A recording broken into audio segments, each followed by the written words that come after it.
Karibu msikilizaji katika sehemu ya 5 ya simulizi yetu nzuri iitwayo Genge.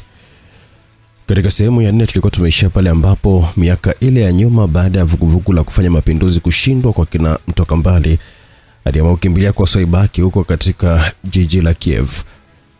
Karibu Kiev kamredi. Ivan alimwambia Mtokambali, nimekaribia, asante sana. Watu wale wakaondoka uwanjani hapo kwa gari maalum la kijeshi. Baada ya mwendo wa takriban dakika 45 waliwasili katika kitongoji kimoja mashambani. Lile Fiat likaingizwa ndani ya wigo mkubwa uliozungukwa na kila aina ya ulinzi. Jumba la kifahari lilikuwa lipo katikati ya wigo huo. Mara tu alipokanyaga ardhi, Kibwana akapokelewa na mwanadada mrefu wa wastani mwenye nywele nyeupe zilizomwagika mgongoni mwake. Suruali yake ya kijeshi ilimkaa vyema na kumpendezesha haswa. Kutana na Babi ya Saratov. Ivan akamwambia mgeni wake, nafurahi kukutana naye Babi. Wakasalimiana na kuzungumza machache, kisha wakaelekea ndani ya jumba hilo. Moja kwa moja walifika katika meza kubwa ya chakula iliyopambwa na pombe kali. Kijendo kidogo chenye barafu kilikuwa kikifuka mvuke. Kibwana Mtokambali alitazama ile meza na kukumbuka miaka ya nyuma alipokuwa katika nchi hiyo kwa mafunzo ya kijeshi. Katika meza hiyo kulikuwa na watu watatu tu, Ivan, Babi na Mtokambali. Hakukuwa na mtu mwingine na wala hakuonyesha dalili ya kuwa na mtu wa ziada katika jumba hilo, ukiachana na walinzi wa nje. Baada ya glasi 2-3 kumiminwa tumboni, ukimya ulivunjwa. Kwa katiba nchi yetu nitahukumiwa kifo, Kibwana alimuelezea Ivan. Ilikuwaje, maongezi yao yaliishia wapi mpaka ikasemekana kwamba Mtokambali alikuwa amekufa ndani ya mji huo wa Kiev na kuzikwa huko kama anavyojua mtoto wake, au ilikuwaje? Hapo ndipo utajua msikilizaji katika sehemu ya 5. Director Owen niko nyuma ya mic kukuletea kwa uzuri sana simulizi tamu kweli ambao unaipata kupitia YouTube channel ya Simulizi Max, WhatsApp 0677062012. Tunaendelea msikilizaji na simulizi yetu. Kamanda haogopi kufa kwa ni sehemu ya maisha yake, hasa anapoipigania taifa lake. Ivan akajibu, najua comrade. Sasa wasiwasi wako nini? Ivan akamuuliza Saibaki. Sina wasiwasi. Ya ndo maneno. By the way, utakuwa na Babi kwa takriban wiki 3 au mwezi hivi. Yeye atakupitisha katika michakato tofauti ya kukubadili na kukurudisha tena kwenye uwanja wa vita. Ivan akamwambia Mtokambali, kunibadili? Akauliza, naam. Wewe utahukumiwa kufa na utakufa. Sasa sisi tunakuwa mapema na kukurejesha vitani. Akamueleza. Babi akaita, yes sir. Mweleze kinachoendelea kwa ajili yake. Ivan akamwambia yule mwanamke. Babi akavuta draw kubwa chini ya meza hiyo, akatoa kabrasha moja na kuliweka mezani. Alipoifunga ile draw, alifungua ile kabrasha. Ndani yake kulikuwa kuna karatasi kama 10 hivi, zote zilikuwa na sura za watu wazungu na majina yao. Zaidi ya hapo kulikuwa kuna tarakimu nyingi sana. Nani unampenda kati yao? Babi akamuuliza Mtokambali kwa kumsogezea ile kabrasha. Mgeni huyo akachukua ile kabrasha na kuanza kulipekua. Picha namba 11 akaipenda. Akamrudisha Babi lile kabrasha kama alivyokuwa amepewa, yani kwa kulisukuma. Okay, Babi akatamka.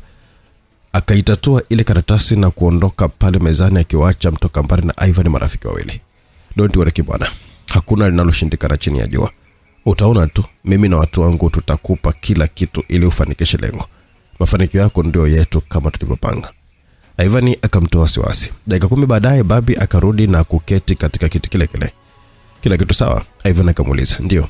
Kinachofuata hapa ni kujiandaa kwa safari wiki moja ijayo. Dr.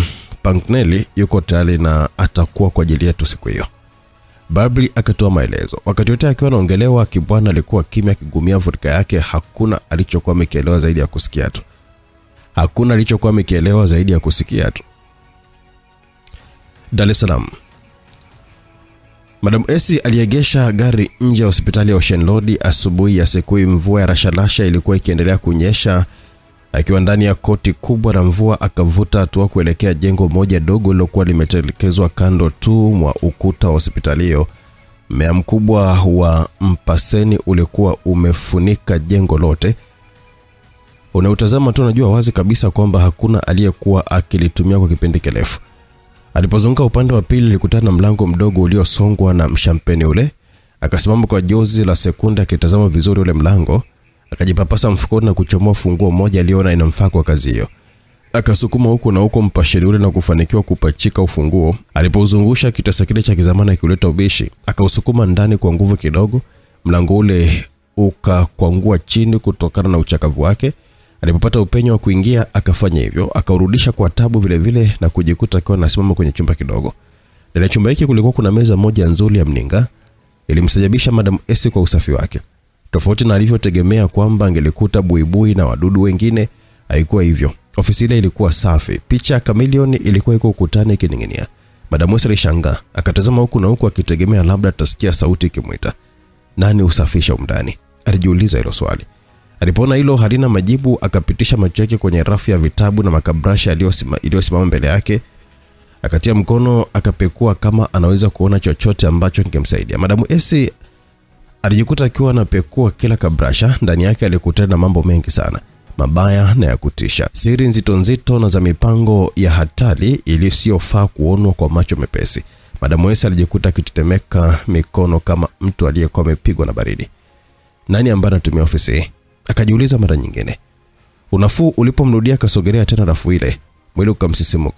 Mwili ukamsisimuka. Nywele na vinyoleo vikamsimama pindi tu alipokuwa amekamata kablasha moja lilokuwa limeandikwa Most Wanted. Akiwa katika kulivuta ikaanguka picha moja ya wastani. Macho ya Madam S akaiona sura ya James Msamba Magoya. Akapata shauku ya kufunua zaidi. Kulikuwa kuna kurasa kama 50 hivi zenye picha na maandishi. Hakupenda kupoteza muda katika ofisi ile. Akalifutika kablasha ile kotini na kutoka nje. Alipofunga tu mlango akakimbia kulielekea gari lake. Akafungua mlango na kuketi ndani yake. Akashusha pumzi ndefu na kulivua ile koti, kisha akalitupia kiti cha nyuma. Ile kablasha kalipachika kati ya kiti na kiti ambapo si rahisi mtu kujua. Akatia mkono nje na kuondoka taratibu kutoka katika yale maegesho. Mapigo ya moyo yalikuwa yakimwenda kasi, hali iliyokuwa ikimtia wasiwasi. Kuna kitu, akawaza, wakati akiwa anaingiza gari katika maegesho ya chuo cha Magogoni. Akazima gari na kusubiri sekunde kadhaa akitazama vioo vyake vya pembeni na kile cha ndani ili kuona kama kuna anayemfuata. Alipojiridhisha kwamba usalama upo wa kutosha, akatelemka na kabrasha lile mkononi. Kwa kutumia njia zake za siri akapita mpaka ofisi ndogo. Akalitoa mezani na kulitazama bila kulimaliza. Nina uhakika siri zote nitazipata humu. Chameleon hakuwa mtu wa mchezo. Akawaza na kuizunguka meza mpaka upande wa pili. Akaketi na kuliweka sawa kablasha lile Most Wanted. Lilisomeka juu kabisa kwa mikono ya kitetemeshi. Alifungua jalada lake na kukutana na ukurasa wa juu kabisa ulioandikwa kwa mkono wa Top Secret. Hii ilitosha kujua nini anaenda kukutana nacho. Macho ya Madam S yakatoa kwenye kurasa ya pili. Ilikuwa ni karatasi ile iliyoandikwa tafutishi za mtu asiyejulikana. Tafutishi ambayo Chameleon alipewa na mkuu wa nchi tangu mwaka 1980. Iliyobeba majina ya watu waliosadikiwa kuwa wana mpango wa mapinduzi, mpango wa kumua rais ili kujitwalia madaraka. Katika kurasa hii ndipo alipokutana na ile orodha chafu, majina asiyotegemea ambayo yalivuma wakati yeye akiwa bado mpya kwenye medani ya usalama. Akaiweka pembeni. Akatupa macho kwenye kurasa ya 3. Hapa akakutana na muhtasari wa kikao cha siri kilichokuwa kimewakutanisha watu wa juu kabisa wa jeshi. Kikao kilichofanywa Banana Bar, Ukonga. Akaisoma kwa tuo bila papara katika kurasa hii. Mpango mzima ulikuwa mezani. Nani apewe cheo gani na cheo gani apewe nani. Huku kimtaja kibwana mtoka mbali kama rais wa nchi. Ilikuwa ni syndicate hatari iliyokuwa imeundwa na watu makini wanaojua vyema uwanja wa vita. Genge. Madam S akatikisa kichwa. Mengi kati ya haya hakuyajua kabla. Alifungua kurasa ya 4 akakutana na orodha ya watu waliohukumiwa kifo baada ya kesi ile. Waliotoroka wakawekewa alama nyekundu na picha zao zikaelezea wajihi wao. Wengine waliofungwa maisha na wapo waliouawa. Picha zao zilikuwepo vile vile. Orodha ya chini ilikuwa ni ya wale wote waliokuwa wameachiwa huru. Kurasa zilizofuata zilikuwa ni za taarifa mbalimbali za ufuatiliaji wa sakata hilo.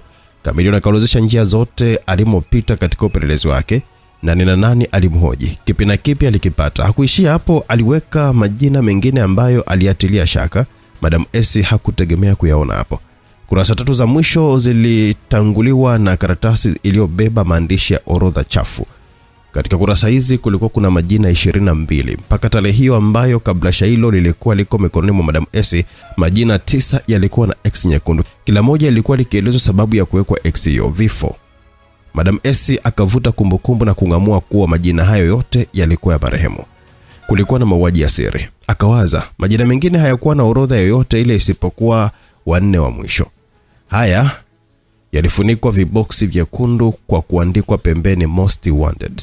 Maelezo yalifuatia chini yake ni kutaka watu wao wasakwe popote duniani na wauawe pasi na huruma. Madam Esi akaunganisha matukio ya kazi aliyopewa na ikulu na hicho anachokiona. Akagundua kwamba anatekeleza kazi ya chameleon. Akiwa katika kufunga kablasha lile akakutana na bahasha. Bahasha ile iliyobanwa na stapler pin ikigongwa muhuri wa serikali wenye neno siri katikati. Akaichana na kutoa karatasi mbili zilizokuwa ndani yake. Moyo ulimpiga kwa nguvu, pumzi kampanda na kushuka. Hakuamini alichokutana nacho. Hati safi ya mkono ilikuwa imeandikwa taarifa hiyo fupi. Wamesema wakimgundua mamluki yoyote anayekwamisha juhudi zao watamua bila huruma. Ni mimi si mwingine. Wataniua, lakini lazima niufikishe mpango huu dhalimu mikononi mwa serikali. Mpango huu ni kigae katika choo changu cha ndani. Na mengine mengi niliyoyakosa yapo katika nyumba nambari 73A Kinondoni, mtaa wa Garu.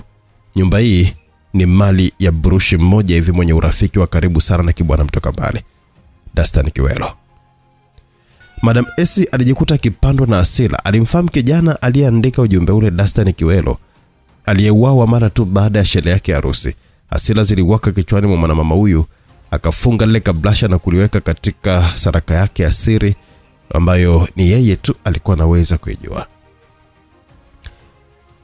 Mtawagaru Kinondoni, sauti ya nukshi ilisikika kutoka katika nyumba nambari 73A katika Mtawagaru. Mbele ya mashine hiyo alisimama kijana mmoja mtanashati wa mavazi, mweupe wa rangi na mrefu wa kimo. Mkono wake ulikuwa tayari kuinyakua karatasi iliyokuwa ikipokea ujumbe wa nukshi hiyo. Mkono mwingine ulikamata kikombe kidogo kilichojaa kahawa isiyokuwa na sukari. Sekunde 24 zilitosha. Ujumbe ule tayari ulikuwa katika karatasi ile. Akaichana na kuitupia macho huku akivuta hatua kuelekea meza kubwa iliyokuwa imewekwa kando ya nyumba ile, sambamba na dirisha lilokuwa linaelekea barabarani. Kwa nje ya wigo mrefu wa michongoma ulificha nyumba ile karibu robo tatu yake kutokea chini.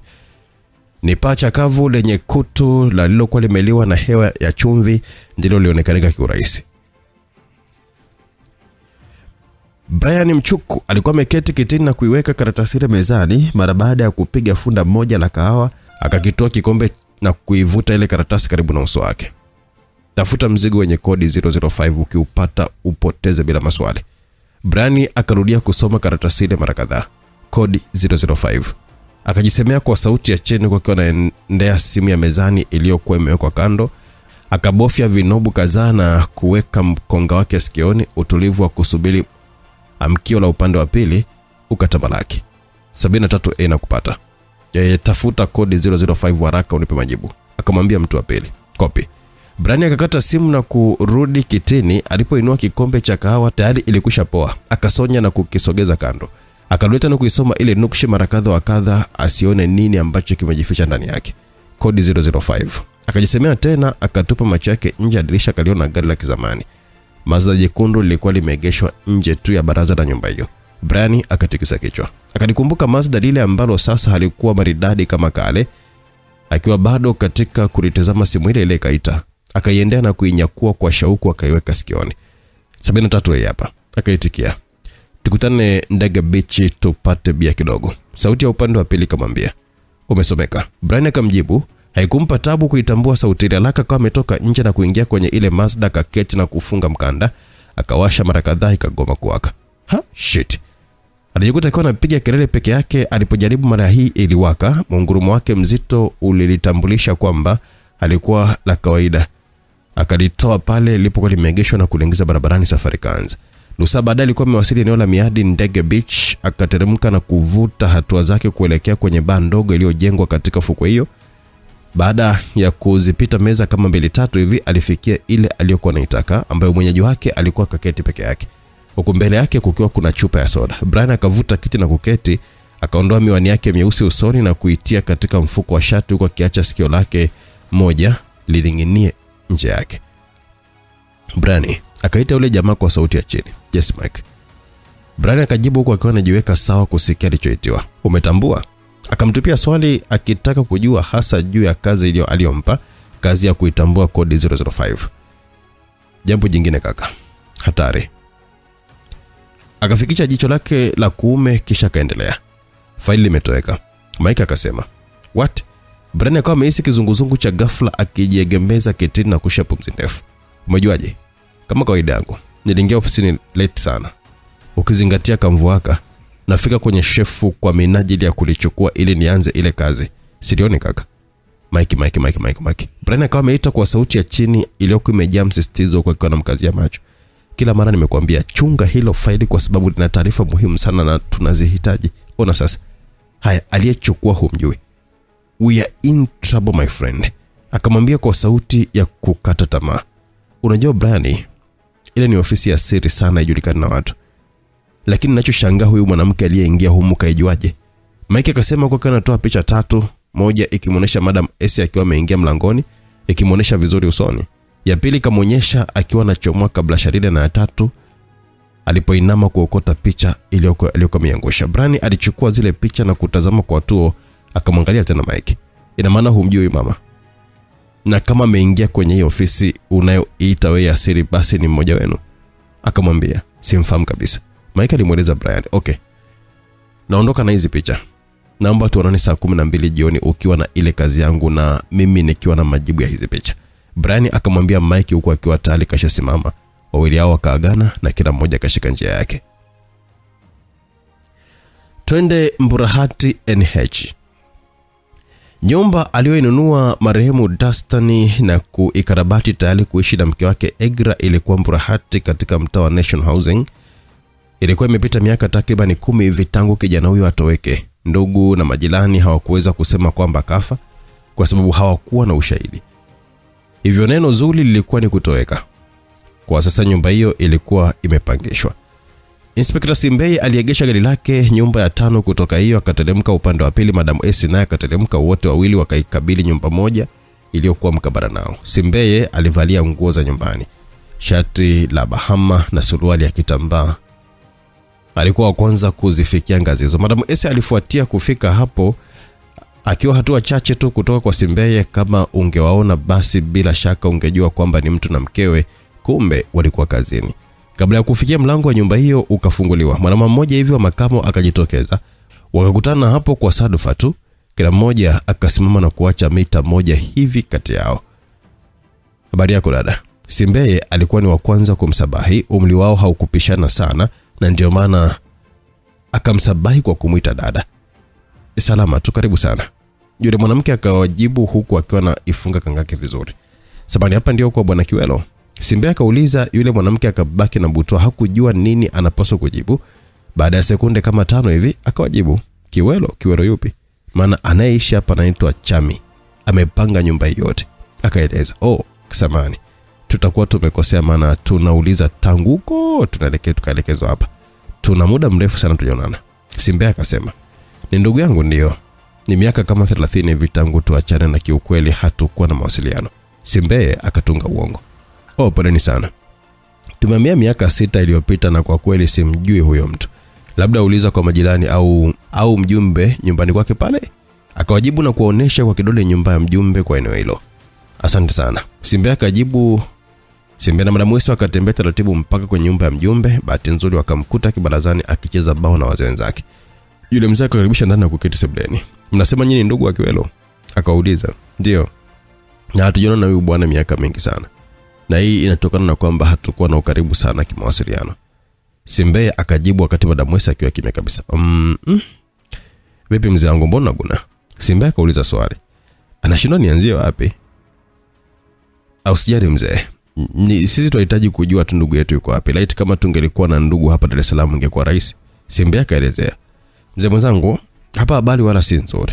Aliposema hayo Madam Weso akarudisha macho yake yule mzee. "Kiwelo bwana, huyo kijana bwana alitoweka tu katika mazingira ya kutatanisha yeye na mke wake, tena siku ya ndoa yao." Yule mjumbe kama elezea kwa gumizi kidogo akatulia. Simbeye na Madam S wakamkodolea macho ya mshangao uliochanganyikana na majonzi kwa wakati mmoja. "Na alikuwa akiishi wapi?" Simbeye akamuuliza. "Huyu bwana nyumba yake ilikuwa ni ile pale. Sasa hivi ameipangisha." Mjumbe akajibu, "Okay sawa. Tutafanyaje sasa?" "Mimi nitaendelea kuwatafuta ndugu wengine huko Ilinga ili nipate habari kamili." Simbeye akasema huko akiwa anaonekana wazi kuwa anataka kuaga. Dakika 10 zilizofuata Simbe na Madam Wesi walikuwa tayari ndani ya gari lao. Mpango huu ni kigae katika choo changu cha ndani, Madam Wesi akawaza. Moja kati ya sentence iliyoandikwa katika ule ujumbe wa siri. Inabidi vijana warudi baadaye kuipekua ile nyumba. Simbe akasema. Madam Wesi akashusha pumzi na kumtazama mzee huyo. Hilo niachie mimi, kesho asubuhi nitakupa habari. Madam Wesi akamwambia Simbe.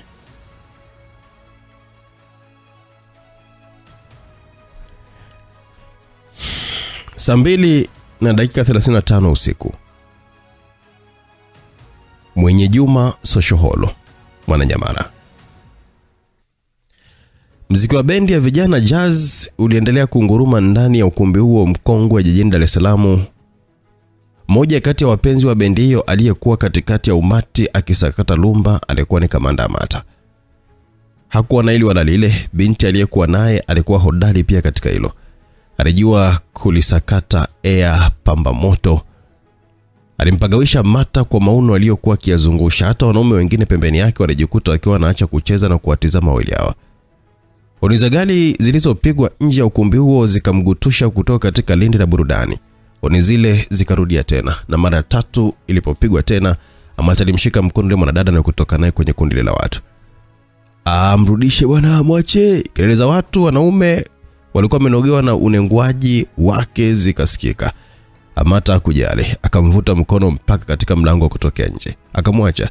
Kisha yeye akawa amevuta hatua kama 5 mbele karibu kabisa na barabara, akasimama na kuangaza huku na kule.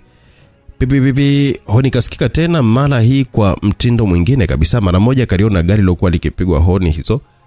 Alipotaka kuvuka barabara akashikwa mkono. Mbona unataka kunitoroka? Yule msichana aliyekuwa pembeni mwa Amata kahoji. Tangu lini nikamwacha mrembo kama wewe? Nilitaka nimuone rafiki yangu pale ngambo pale, kisha tuendelee na burudani zetu. Nini? Amata kauliza. Wanaume wote baba yenu mmoja tu. Maneno matamu kinywani lakini hisia hakuna moyoni. Yule msichana kalalama huko akiwa na betua midomo yake kama anamsuta hivi mtu. Kamanda Amata akavuka barabara na kumvuta yule msichana mpaka upande wa pili. Baba utaniangusha pole pole sasa, akamwambia Amata. Hakumsikiliza, akavuta hatua mpaka kwenye ile gari. Alipokaribia tu kioo cha mbele kikatelemka nusu. Vipi? Amata akamuuliza dereva wa hilo gari. Twende. Chiba akajibu. Amata hakuuliza tena. Akafungua mlango na kumkamata yule msichana, akamnyanyua na kumweka kwenye siti ya nyuma. Naye akapanda na kuketi kandoe. Unanipeleka wapi jamani? Wewe tulia, shida yako nini? Amata akamtuliza yule mwanamke. Vipi Chiba? Akamuuliza. Ondo. Chiba kajibu akimaanisha ofisi ndogo. Okay. Pita Virginia kwanza. Amata akamuuliza Chiba, naye akatii, akaiacha barabara ya Kinondoni kuelekea daraja la Salenda na kuingia mtaa wa vumbi na mashimo upande wa kulia. Dakika 2 tu ziliwafikisha Virginia. Adela, nitakukuta hapa loji, naenda kucheki kitu fulani uko nakuja. Amata akasema, utarudi kweli wewe au ndo umekatisha stale zangu tu? Adela kauliza kwa mashaka. Nitarudi. Fika mapokezi muone Lilian. Akamwambia huku tayari msichana yule akiwa yuko chini, hatua zake za malingo zikamfanya Amata asahau kurudi garini. Alikuwa ni mfupi mnene, nywele zake zikiwa zipo katika mtindo wa afro, sketi fupi aliyokuwa amevaa ilitosha kudhihirisha uzuri na utamu wa mguu wake mnene, mapaja yaliyojaa vyema, kiuno kidogo kilichobeba kiwiliwili chenye afya. Hivi hizi mbegu unazitoa wapi? Chiba kauliza. Amata hakujibu, badala yake akaingia garini na kuketi siti ya mbele, akamtazama Chiba na kuanza kucheka. Niambie Chiba, bibi yako anakutafuta huko. Nipeleke nikamwone tafadhali, akamwambia Chiba. Ofisi ndogo. Madam Wesi alikuwa kimya ofisini kwake usiku huo. Mbele yake juu ya meza kulikuwa kuna kitabu chake cha kumbukumbu kikiwa wazi, miwani yake ikiwa imetulia juu ya kurasa hizo zilizo wazi. Akiwa kazama katika lindi la mawazo, sauti hafifu ya kengele ikamgutusha. Alipotazama runinga yake ndogo iliyowekwa mahali pasiri katika meza yake hiyo, akaona vijana wake wawili wakiwa mita chache tu kabla ya mlango. Akabofya kitufe katika uvungu wa meza hiyo. Mlango ule ukafunguka na kuwaruhusu kuingia ndani. Karibuni, ketini tafadhali. Akakaribisha na kila mmoja akaketi katika kiti chake. Ndani ya ofisi hii palikuwa pana viti 6 tu. Kwenye meza zilizofanya tipa palikuwa na kiti kimoja upande wa mbele na 5 vilikuwa viko upande mwingine. Viti vyote hivi vilikuwa ni nadhifu sana, kila kimoja kikiwa kina namba na nembo safi ya TSA. Amata na Chiba waliketi wakimtazama hote. Giza limeingia. Usiku umetamalaki. Kazi inayotukabili bado ni kitendawili. Nyote mnajua. Sasa nahitaji ifanyike black bag job usiku. Nitakaa hapa nikiwasubiri. Madam Esi akawaambia. Amata na Chiba wakatazamana kisha wakarudisha macho kwa mwanamume huyo. Wapi? Amata kauliza. Badala ya kujibu na huyo, mkuu wa idara nyeti ya kijasusi akamsogezea kijana wake karatasi moja nyeupe iliyo na maandishi machache tu. Wamesema wakimgundua mamluki yote ile anayekwamisha juhudi zao watamua bila huruma. Ni mimi si mwingine. Wataniua. Lakini lazima niufikishe mpango huu dhalimu mikononi mwa serikali. Mpango huu ni kigai katika chuo changu cha ndani. Na mengine mengi niliyoyakosa yapo katika nyumba nambari 73A Kinondoni, mtaa wa Garu. Nyumba hii ni mali ya brushi mmoja hivi mwenye urafiki wa karibu sana na kibwana mtoka mbali. By Dastan Kiwelo. Ni ujumbe ule ambao Madam Esi alikuwa ameukuta katika kablasha lile. Amata akausoma na alipomaliza akampatia Chiba naye akausoma. Nipe mwongozo mkuu. Amata akamwambia Madam Esi ukakijiweka vizuri keteni. Maandishi hayo au niite ujumbe huo umeandikwa na marehemu Dastan Kiwelo. Huyu alikuwa ni mwanausalama katika idara yetu miaka hiyo ya 90.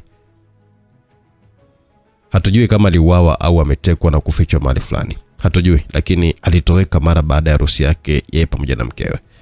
Tukio hilo lilitokea mwaka wa 91 huko. Madam Esi akaelezea kwa kifupi. Dastan Kiwelo sasa black bag hii hapa inahusiana na nini hasa? Amata kauliza. Swali zuri la kitoto kuulizwa na mtu kama wewe. Najua.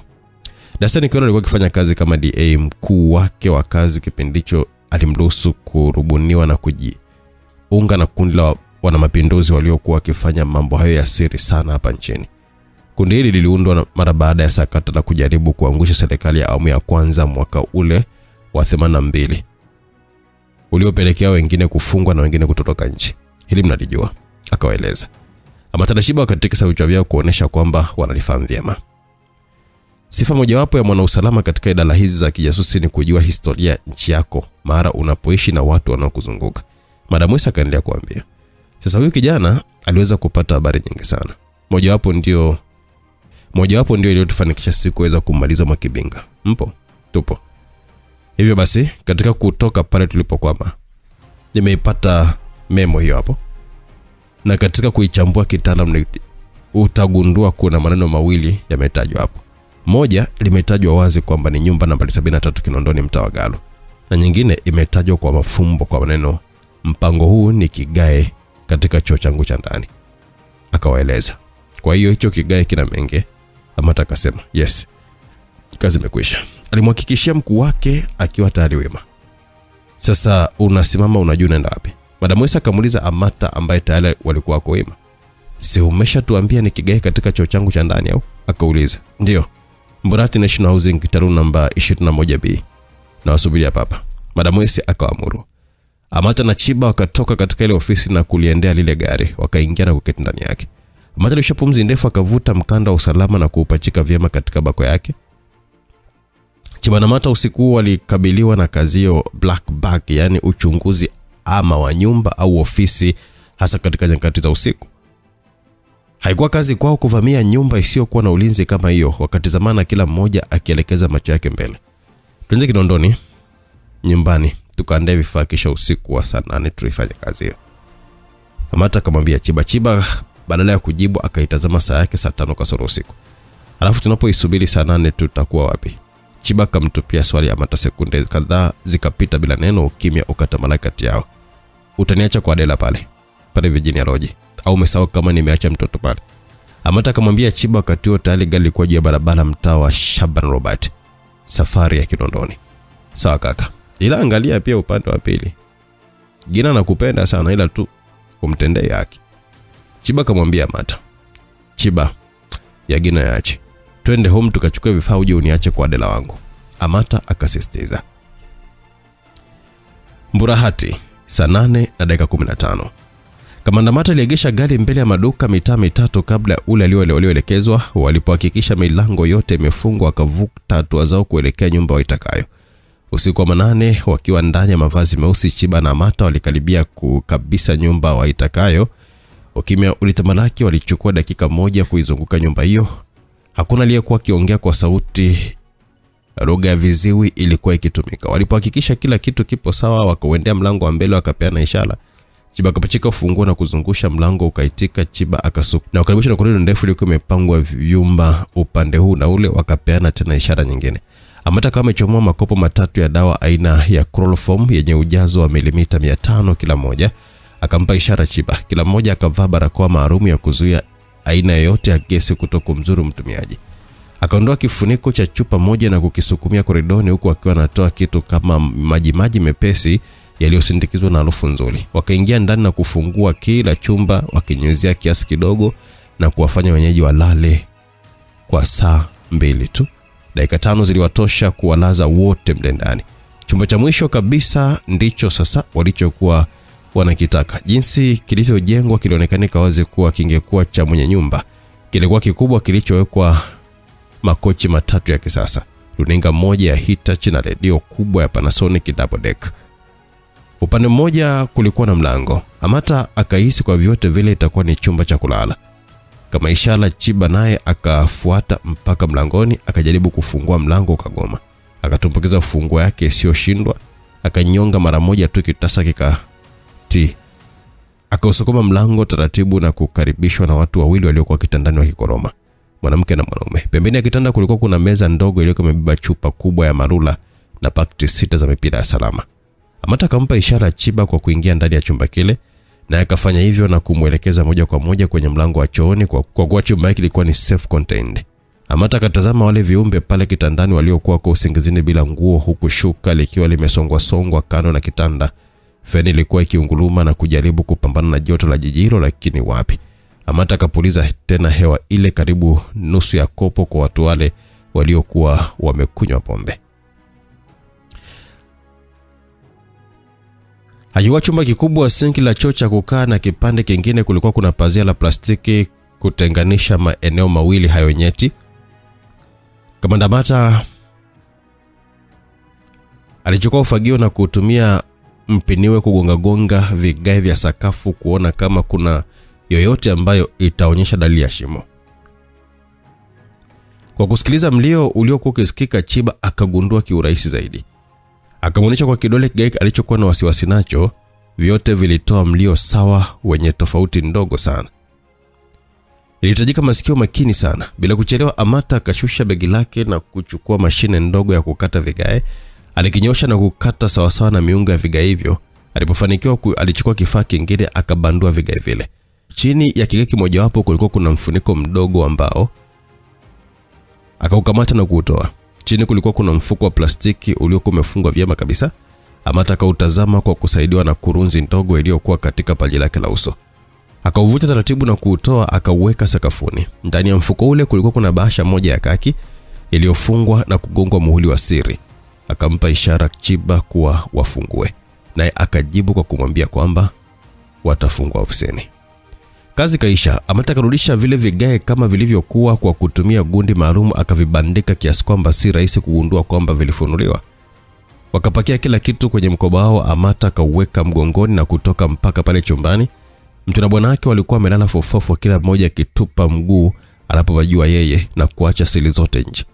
Joto la da halina adabu. Amata akawaza haraka, akauendea mlango. Chiba alikuwa tayari sebleni. Amata alipofikia mlango akasita kugeuka nyuma na kutupa jicho juu ya meza ndogo ya urembo. Macho yake akaiona pochi ya kike. Akarudi akaifuata na kumwacha Chiba akiwa hajui kinachoendelea. Akafungua ule mkoba na kupitisha macho kijasusi vidole vyake viwili, yani kile cha shahada na cha kati, vikapenya na kuchomoa kadi kazi, akaitia mfukoni. Alipotaka kutoka akasita, akamtazama yule bwana pale kitandani. Akili yake haikumpa jibu sahihi. Vinyweleo vikamsimama. Akainua mkono na kumpa ishara Chiba, ishara ya hatari.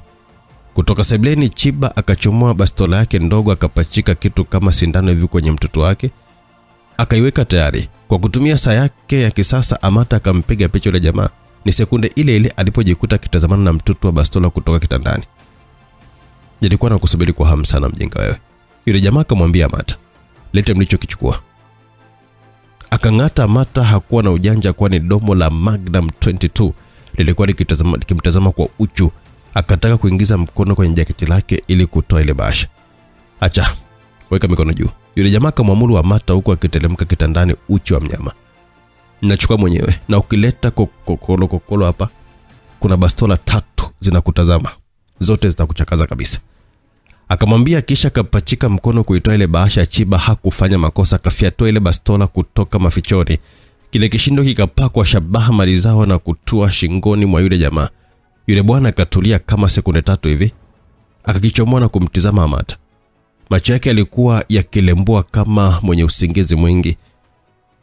Konde moja zito sana kutoka kamanda likamsukuma na kumbwaga chini. Amata akakiendea kile kitanda, akavuta shuka na kulitupa huko. Kamera ndogo ikaanguka chini akayokota. Akaguna. Akaitazama saa yake, ilikuwa tayari saa 9 na kitu hivi. Akachomoa kifaa chake kingine cha kumwezesha kutambua kamera za siri, akaangaza kila kona kwenye maua na ulembo wa taa juu ya feni, na kila kona hakuna kamera. Haiwezekani, akawaza. Akachunguza picha za ukutani. Alipofikia picha ya Mona Lisa, kile kifaa kikatoa mwanga mwekundu. Akaendelea na kutoa pale ukutani. Alikutana na kamera ndogo ilikuwa imefungwa kiufundi sana. Akaichomoa na kuitia mfukoni. Kamera nyingine akawa ameikuta nyuma ya kioo cha meza ya urembo. Akaichukua. Alipojiridhisha kwamba kila kitu kipo sawa, wakatokomea zao nje ya nyumba hiyo. Kwa hatua za haraka wakakata mitaa mpaka walipokuwa wameacha gari lao, akaingia na kuketi. Chiba upande huu na Amata nyuma ya usukani. Akatia injini moto na kutoka katika ile barabara kuifuata ile ilekayo Kigogo. Kwa mwendo wa wastani wakaacha kitongoji hicho na kuikamata Manzese, wakatokea barabara ya Morogoro na kutokomea mjini. Wakiwa katika maficho yao, Mark T na Big J na B Jessica waliagana wakiwa bado hawajapata ufafanuzi wa yale wanayoyataka. Walifikia mwafaka wa kurudi kila mmoja anakoishi na wasubiri taarifa moja tu kutoka Mark T. Kila mmoja alitumia njia yake ya siri kuondoka katika kisiwa hicho. Mark T baada ya kuagana na wezi wake alirudi ndani na kujitupia kochini, akiminya kitufe fulani vichini ya meza yake. Sekunde chache tu mwanadamu mrembo akaingia tena katika sebule nadhifu. Hakuwa mwingine, Hasna. Sikiliza Hasna, ni wewe pekee ambaye unaingia katika chumba hiki. Narudia tena kwako. Unachokiona mkiacha mumu. Wanaokuja humu wala usiwaulize wametokea wapi. Ukikaidi utakufa. Makitia kamwonya msichana huyo. Sawa bwana. Kila siku nakuhakikishia kwamba ninakuelewa na siwezi kukaidi maagizo yako. Hasna kajibu kwa unyenyekevu, huku mikono yake akikutanisha viganja mbele chini kidogo ya tumbo lake. Makitia karudi kwenye meza ya kompyuta yake, akimwacha msichana yule akitoka na kuingia chumba kingine. Alipohakikisha hayupo, akawasha kompyuta ile na kuunganisha kamera zake za usalama zote.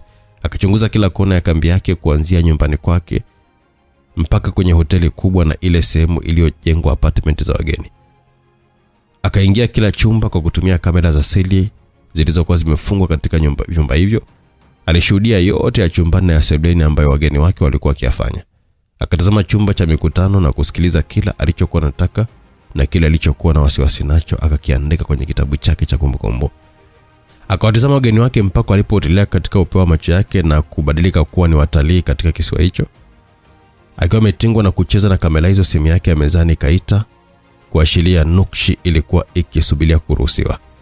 Akaijibu kwa kuiruhusu, na ikaanza kujichapa katika karatasi.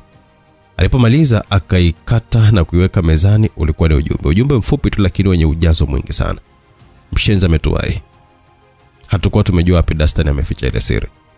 Mshenza ameichukua tukiwa tuko chumbani humo. Tumeinasa picha yake, tumeituma kwako. Makti alijikuta akiwa anaingiwa na baridi kali sana, kujua nini anapaswa kufanya. Mwili ukatetemeka kwa hasira, moyo ukadunda woga na nywele zikasimama kwa hatari inayomkabili. Ni kwa miaka mingi walikuwa wakitafuta siri ambayo Dastan alificha baada ya kuichukua kwenye mikono ya Bambros. Siri nzito iliyobeba kila baya kwa serikali na jema kwao. Mikakati, misaada, wahusika na kila kitu kilikuwa humo. Ni siri iliyofanya Dastan auawe. Alikumbatia kaificha, kisha maelezo akayaweka katika ofisi nyeti ya siri ya Chameleon kule Ocean Road. Pamoja na kupata pandikizi jingine ndani ya serikali, bado walishindwa kujua wapi siri ile ilifichwa. Wakafanya kila njia, wakaiweka mikononi nyumba ya Dastan. Wakaiweka mkononi nyumba ya Dastan ili kuona kama kuna chochote kitatukia. Makti akaigeukia kompyuta yake, ndani ya barua pepe akaipata picha aliyotumiwa. Mtu aliyevaa barakoa ya kuzuia hewa ya sumu hakuitazama sana, akaituma kwa rafiki yake Zerida, akaomba msaada kwa utambuzi wa kiumbe huyo. Alipojiridhisha kwamba imekwenda, akajitupa kitini, akaweka mikono kichwani huku macho akiyakodoa kuitazama picha ya rais iliyokuwa ikining'inia ukutani. "You are dead bastard," akawaza akiambia ile picha. Lakini cha kushangaza, ile taswira ndani ya picha ilikuwa kitabasamu daima kila ikimwangalia. Siku 3 baadaye, shamba. Kamanda Amata na Madam Wesi walikutana katika chumba cha siri ndani ya jengo hilo. Kikao hicho cha wawili kiliitishwa na mwanamama huyo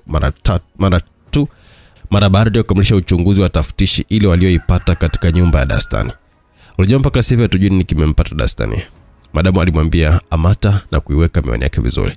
Si yeye tu hata mkewe. Akamalizia kusema, "Miaka yote madam watakuwa shamua." Na kilichomuua ni hiki. Akamwambia kimaanisha ile bahasha. Kama angelikuwa hai, huyu kijana angelikuwa katika ofisi hii. Akasema, "Pole. Asante." Akatulia kidogo na kuisha pumzi. "Sasa kuna kazi hapa Amata, inabidi ingie mzigoni. Tumeshapata pa kuanzia ili kuwamaliza hawa wawili waliobaki, yani Kibwana Mtoka Mbari na James Msaba Magoya." Kama Destiny nilivyodokeza kwamba mkakati huu ni wa kudumu mpaka chama tawala kitoke madarakani, iwe kwa damu au kwa maji. Kwa maana hiyo lazima hukumu yao itekelezwe kama Jaji Mzava alivyohitimisha. Madamu akamwambia TSA number 1 aliyekuwa mbele yake na kusikiliza hote. "Kuna hii picha hapa ya huyu mwanamke. Sijui ni mzungu au Mwarabu, nitasema vizuri. Kwani Chiba hakumtambua?" Badala ya kumjibu, Madamu Esa akamsogezea karatasi nyingine. Amata akaipokea na kuitazama juu yake na kuona picha ya yule mwanamke na maelezo kadhaa chini yake. Maelezo yale yalimtambulisha kwa jina la Babia Saratov, raia wa Jumuiya ya Kisovieti ya Urusi ambayo mpaka wakati huu ilikuwa imesambaratika. Anaitwa Babia, yupo Saratov, Russia. Madamu alimwambia, "Kwa hiyo inabidi nifike Saratova?" "Ikibidi dia." "Sawa madam. Ila naomba saa 24 kuna kazi ndogo nimalize, kisha nitakuwa tayari kwenda popote pale utakapo isipokuwa kuzimu." Amata akasema na kutia utani wake kama kawaida. "Sawa, na kuhitaji hapa kesho kama sasa hivi. Tiketi yako itakuwa ta." Madamu akakatishwa na simu ile inaita kwa fujo, akaichukua. "Hello?" Akaita. "Wizara mambo ya nje naongea." Sauti ya upande wa pili kajibu, "Kwa niaba ya Office Alpha, mambo ya nje unasomeka." Madamu akajibu kwa utambulisho huo. "Mwanausalama Dana Kalingila kutoka Lisbon atatua leo na ndege ya shirika la Swiss saa 4 kamili usiku. Ana mzigo wenu, pokeeni tafadhali. Copy. Over and out." "Out." Madamu akakata simu, akamtazama Amata usoni. "Vipi?" Amata kauliza. "Kumekucha mwanaume. Dana anaingia usiku wa saa 4 na Swiss." Madamu akamwambia Amata, "Habari nzuri hiyo. Gina na Jasmine watashughulika naye." Amata akajibu. Baada ya kupanga mikakati na kuiweka sawa, Madam Esi na Amata wakaagana kwa miadi ya kukutana muda wote kabla hizo saa 24 kutimia kama ikibidi. Basi bwana, Kamanda Amata aliegesha gari jirani kabisa na maduka ya vifaa vya ofisini mbele ya chuo cha uandishi wa habari DSJ. Kutoka katika mfuko wake wa suruali akachomoa kadi kazi ile aliyoichukua katika kile chumba usiku uliopita. "Mariamu Shemweta." Akasoma jina na kutamka kwa sauti ya chini. Kwenye ile kadi kazi alipata jina na namba ya simu, na kadi ile ilimuelezea Mariamu kuwa ni mkufunzi katika chuo hicho. Hii haikumsumbua Amata kufika eneo hilo tayari kufanya kile alichokuwa anakitaka. Taswira mwanadada huyo akiwa kitandani usiku uliopita ilimjia Amata. Akameza mate. Akachukua simu na kupiga namba fulani iliyokwenda moja kwa moja engineer wa kampuni ya simu. Ndio akanambia. Sauti ya upande wa pili kajibu, "Swedi, kama kawaida." "Wapi leo, nipe codes nifanye kazi." Swedi akamwambia Amata, "Nataka unifanyie carnival. Lete codes." Swedi akamwambia Amata alikuwa ameshaelewa lugha hiyo ya kijasusi.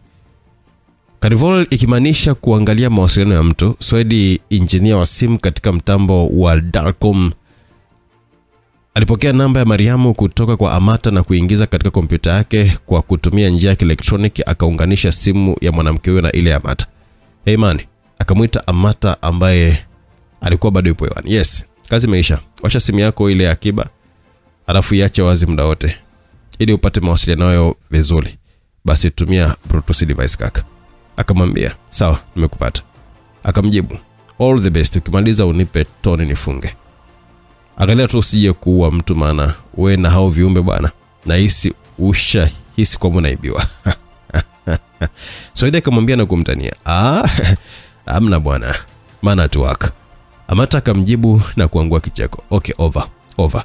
Kamanda Mata akawasha ile simu aliyoambiwa na kupachika kwenye dashboard ya gari. Akaingiza lakimu ile za siri na kuifanya simu ile wake wani muda wote. Hivi mawasiliano yote yanayotokana kuingia kwenye simu ya Mariamu alikuwa anasikia hapo bila shida. Akachukua kifaa chake cha masikioni na kukipachika. Ungemwona ungesema kwamba ni kiziwi kutokana na kifaa kile kinavyofanana kwa umbo. Mara tu baada ya kupachika akakuta tayari kulikuwa kuna simu hewani. Akasikiliza kwa muda na kucheka tu. Ilikuwa ni simu ya Mariamu akiongea na shoga yake. Mazungumzo yao yalikuwa yamejawa na umbea. Wanawake bwana, wanaacha kufanya kazi wanapiga umbea. Muda huo mbele ya gari yake kuegeshwa Jaguar jeupe. Hakuna mtu aliyeshuka. Wakati umbea ule ulikuwa unaendelea kwenye ile simu, alikuwa anasikiliza Amata akasikia simu nyingine ikiwa inaingia katikati yake. Shoga, subiri naona Habi ananipigia hapa, nitakucheki baadaye. Mariamu akamwaga shoga yake mara tu simu ikaimepokelewa. Yes dia, nimekumisi, unaendeleaje? Sauti ya Mariamu ikasikika. Niko poa, lakini na hapa mbele ya Mungu nikimtia mkononi wa shetani na nyonga. Sauti ya kiume ikasikika. Kabisa yani. Jizi lile. Halafu limetuvamia usiku. Mijinamizi mingine bwana. Mimi majizi siyapendi. Usijali. Nimekufuata, nipo hapa nje. Sawa mpenzi, nakuja. Ngoja nifunge ofisi kabisa. Sauti ya Mariamu ikamjibu yule mtu wa kwenye gari. Ile simu ikakatika. Kamanda Mata akachukua kamera yake ndogo na kuitega tayari kupata picha atakazo. Dakika 10 baadaye mwanamke mmoja mwenye mwili wa wastani akajitokeza getini na mkoba mikononi. Baada ya kupiga picha, Mata akajikuta akimkodolea macho, akamtizama kutaka kujua kama ni yeye au la. Ni yeye. Alijisemea moyoni, akaweka tena kamera yake vizuri na kupata picha kadhaa. Mlango wa dereva wa lile Jaguar ukafunguliwa. Kijana mtanashati akatelemka na kuzunguka upande wa abiria. Akafungua mlango na sekunde hiyo Mariam akafika, wakakumbatiana kisha akapanda garini. Yule kijana naye akawa amerudi upande wake na kuingia. Taratibu ile gari ikaanza kuyaacha maegesho na kuingia barabara ya Simple kurudi barabara kuu ya Uhuru. Kamanda Mata akapachika kamera mara pake na kuanza kuwafuata taratibu. Ile gari likakamata barabara ya Uhuru kuelekea Kariakoo. Kamanda Mata akiwa katika makutano ya barabara ya Amana na Uhuru akasubiri magari matatu yakae katikati yake na yule anayemfuata. Kisha naye akawa ameingia na kumfuata taratibu. Safari ilikuwa ndefu mpaka mitaa ya Mbuyuni, Oysterbay. Barabara ya kwanza, ya pili, ile Jaguar ilikuwa imekunja kona kulia na kuingia mtaa wa Galo. Amata naye akawa amekunja kwa kuwa njia hiyo pia ingeweza kumfikisha nyumbani kwake. Mita kama 200 hivi lile Jaguar likasimama getini. Amata akapitiliza na kuendelea mbele. Hakwenda mbali sana, kaegesha gari kwenye mgao mmoja hivi kando tu, akatelemka akachomoa ile simu kutoka kwenye dashboard na kuitia katika mfuko wa shati, akavuta hatua taratibu kurudi kule lilipoingia ile Jaguar. Geti la nyumba hiyo lilifungwa. Ile gari lilionekanika kwa ndani. Akavuta hatua na kuingia mtaa mwingine kwa sadfa. Kwa sadfa tu akamkuta fundi viatu na mwangalishaji akaketi. Karibu mkuu, karibu sana. Yule fundi akamchangamkia kana kwamba alikuwa anajuana miaka mingi. Aliketi kwenye kibenchi huko akiwa anahakikisha jicho lake alipoteza ile nyumba. Akavua viatu akampatia. Akamtaka kufanya haraka kidogo. Mtao matajiri waise. Amata akasema, ndio hivyo bwana. Matajiri wapate, maskini tufaidike. Yule fundi akamjibu, hii nyumba nani? Akauliza, ipi? Hiyo kubwa ya kizamani? Yep, napenda sana nyumba kama hizi aise. Haiuzwi? Amata akauliza, haiuzwi hiyo kaka. Kuna kijana mmoja anaishi hapo. Zaidi utembelewa na marafiki tu. Fundi akajibu, watu wanalazao bwana. Ni mfanyabiashara au? Akazidi kuhoji, hata sijui, yani namuonaga kaingia katoka. Basi mazungumzo kati ya Amata na fundi huyo alichukua kama dakika 30 hivi. Wakiwa wamezama kabisa katika mazungumzo hayo, Mazda jekundu liliwasili katika lile geti na kupiga honi. Geti likafunguliwa, gari likawa limejitoma ndani.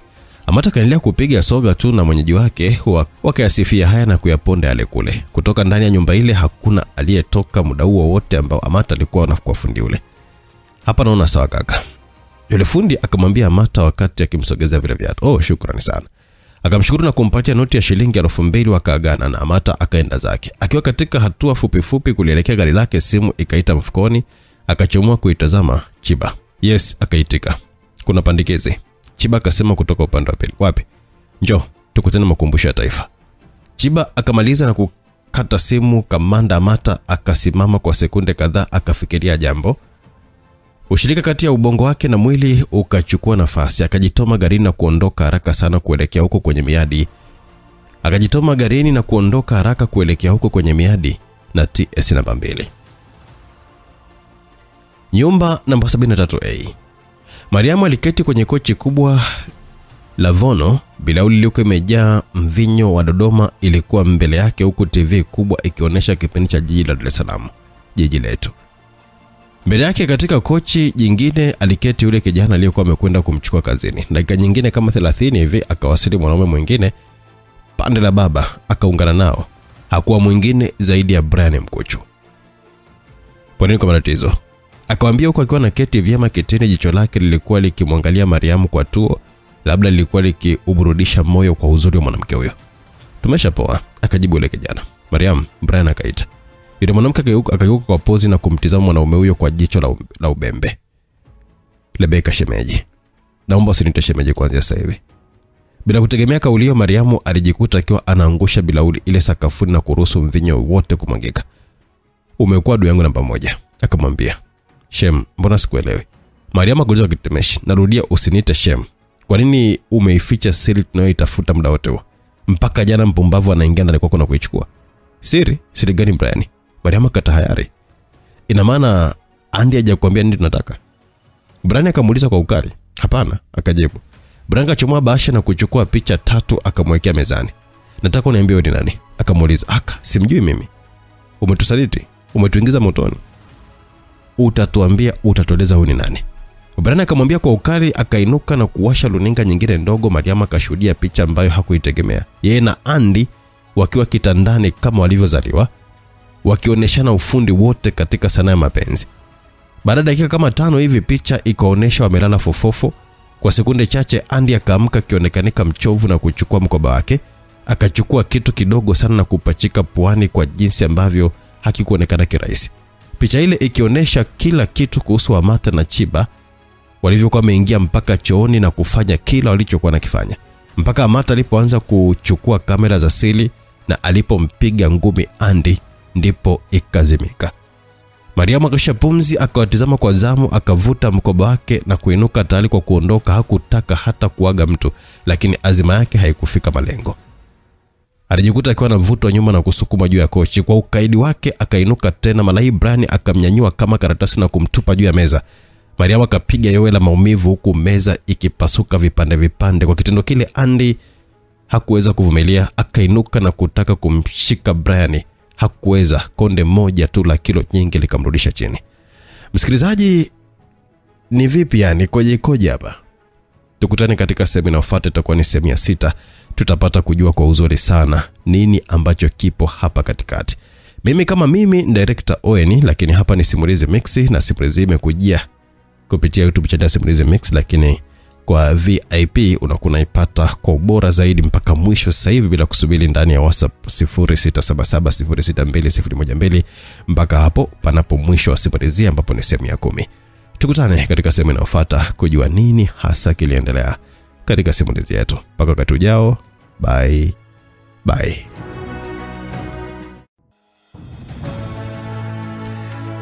Na ukaribisha msikilizaji katika sehemu ya 6 ya simulizi yetu nzuri iitwayo Genge. Katika sehemu ya 5 tulikuwa tumeishia pale ambapo tulikuwa tuko ndani ya nyumba namba 70A huko pande za Kinondoni. Na palikuwa pana Brian, Andy pamoja na bibi Mariam. Brian akawa ameita. Yule mwanamke akageuka kwa pozi na kumtizama mwanaume huyo kwa jicho la ubembe. Rebeka shemeji, naomba usinite shemeji kuanzia sasa. Bila kutegemea kauli hiyo, Mariam alijikuta akiwa na angusha bilauli ile sakafuni na kuruhusu mvinyo wote kumwagika. Umekuwa adui yangu namba 1, akamwambia. Shem, mbona sikuelewi? Mariam akauliza kwa kitetemeshi. Narudia, usinite Shem. Kwa nini umeficha siri tunayoitafuta muda wote? Mpaka jana mpumbavu anaingia ndani kwako na kuichukua. Siri gani Brian? Mariam akatahayari. Ina maana Andy hajakwambia nini tunataka? Brian akamuuliza kwa ukali. Hapana, akajibu. Brian akachomoa bahasha na kuchukua picha 3 akamwekea mezani. Nataka uniambie wewe ni nani? Akamuuliza. Simjui mimi. Umetusaliti, umetuingiza motoni. utatutambua, utatueleza wewe ni nani. Brian akamwambia kwa ukali. Akainuka na kuwasha runinga nyingine ndogo. Mariam akashuhudia picha ambayo hakuitegemea. Yeye na Andy wakiwa kitandani kama walivyozaliwa, wakionyeshana ufundi wote katika sanaa ya mapenzi. Baada ya dakika kama 5 hivi, picha likaonyeshwa badala fofofo. Kwa sekunde chache Andy akaamka akionekanika mchovu na kuchukua mkoba wake. Akachukua kitu kidogo na kukipachika puani kwa jinsi ambayo hakikuonekana kirahisi. Picha ile ikaonyesha kila kitu kuhusu Amata na Chiba walivyokuwa naingia mpaka chooni na kufanya kile walichokuwa nakifanya, mpaka Amata alipokuwa ameanza kuchukua kamera za siri na alipokuwa amempiga ngumi Andy, ndipo ikazimika. Mariam akashia pumzi, akawatizama kwa zama, akavuta mkoba wake na kuinuka tayari kwa kuondoka. Hakutaka hata kuaga mtu, lakini azma yake haikufika lengo. Alijikuta akiwa na mvuto wa nyuma na kusukumiwa juu ya kochi. Kwa ukaidi wake akainuka tena. Mara hii Brian akamnyanyua kama karatasi na kumtupa juu ya meza. Mariam akapiga yola maumivu huku meza ile ikipasuka vipande kwa kitendo kile. Andy hakuweza kuvumilia, akainuka na kumshika Brian. Hakuweza. Konde moja la kilo nyingi likamrudisha chini. Tukatumeshia hapo msikilizaji katika sehemu iliyopita. Tuone pamoja katika sehemu ya 6 kujua ni kiliendelea. Director wewe ni kutoka Simulizi Mix na ambaye anakusimulia simulizi hii. YouTube channel Simulizi Mix, WhatsApp 0677062012. Huko unaweza kuipata simulizi mpaka mwisho sehemu ya 10 bila kusubiri. Tunaendelea msikilizaji na simulizi yetu. Lazima mjue kwamba nimekuja kwa kazi maalum na ninyi wawili mmeniharibia. Andy, kwa nini unashindwa kuwapiga risasi wale jamaa na huko umelala? Ulidanganywa na malaya. Tutakufanya kama tulivyomfanya Dastani. Brian akaunguruma, mkanda mkononi akimtizama Mariam. Uniambie wale na kina nani? Akamuuliza na kuanza kumtandika kwa mkanda ule bila huruma. Hasira iliwaka ndani ya Brian, hakukuwa na kuzuia. Mariam hakuweza kujitetea zaidi ya kulia tu mpaka sauti kakauka. Mwanaume yule hakujala, kaendelea kumsolobu kwa mikanda mpaka aliporidhika. Utamua Brian. Mtu kisha mpiga hivyo na haja kuambia kitu ujue ni innocent. Andy akasema, unanifundisha kazi? Wewe Andy ni mzembe sana. Ulishindaje kulichukua lile faili pale ofisini kwako mpaka kile kibibi kina kuzidi maarifa? Sehemu ya pili ni ile siri. Je, sote tulijua kama imefichwa na Dastani? Akaema kwa nguvu. Tukafanya yote kujua anayeishi pale ni nani, tukampata. Tukamlagai kwa mapenzi, ukampata. Badala ya kufanya kazi mapenzi yakakurevya. Faili jingine linaibiwa hapo hapo, unaona kabisa kwa macho. You are so stupid. Ninyi wawili mmepanga, sasa mtakiona. Brian akabwata mpaka Andy akaogopa. Toa mzoga wako, kaufungie store. Usiku tutauzika mimi na wewe. Akamwambia huko tayari mkononi akiwa ameshakamata bastola. Andy hakuwa na jinsi, akamkamata Mariam akiwa pale chini, nguo yake yote ikiwa imetota kwa damu. Kimya, dalili ya uhai haikuwepo. Hakuweza kumuinua, alimburuta mpaka store. Akiwa katika kumweka sawa, alijikuta akiwa anapigwa na kitu kizito. Andy akayumba na kujibamiza ukutani, akaanguka juu ya Mariam. Brian akaondoka na kutokomea kusikojulikana.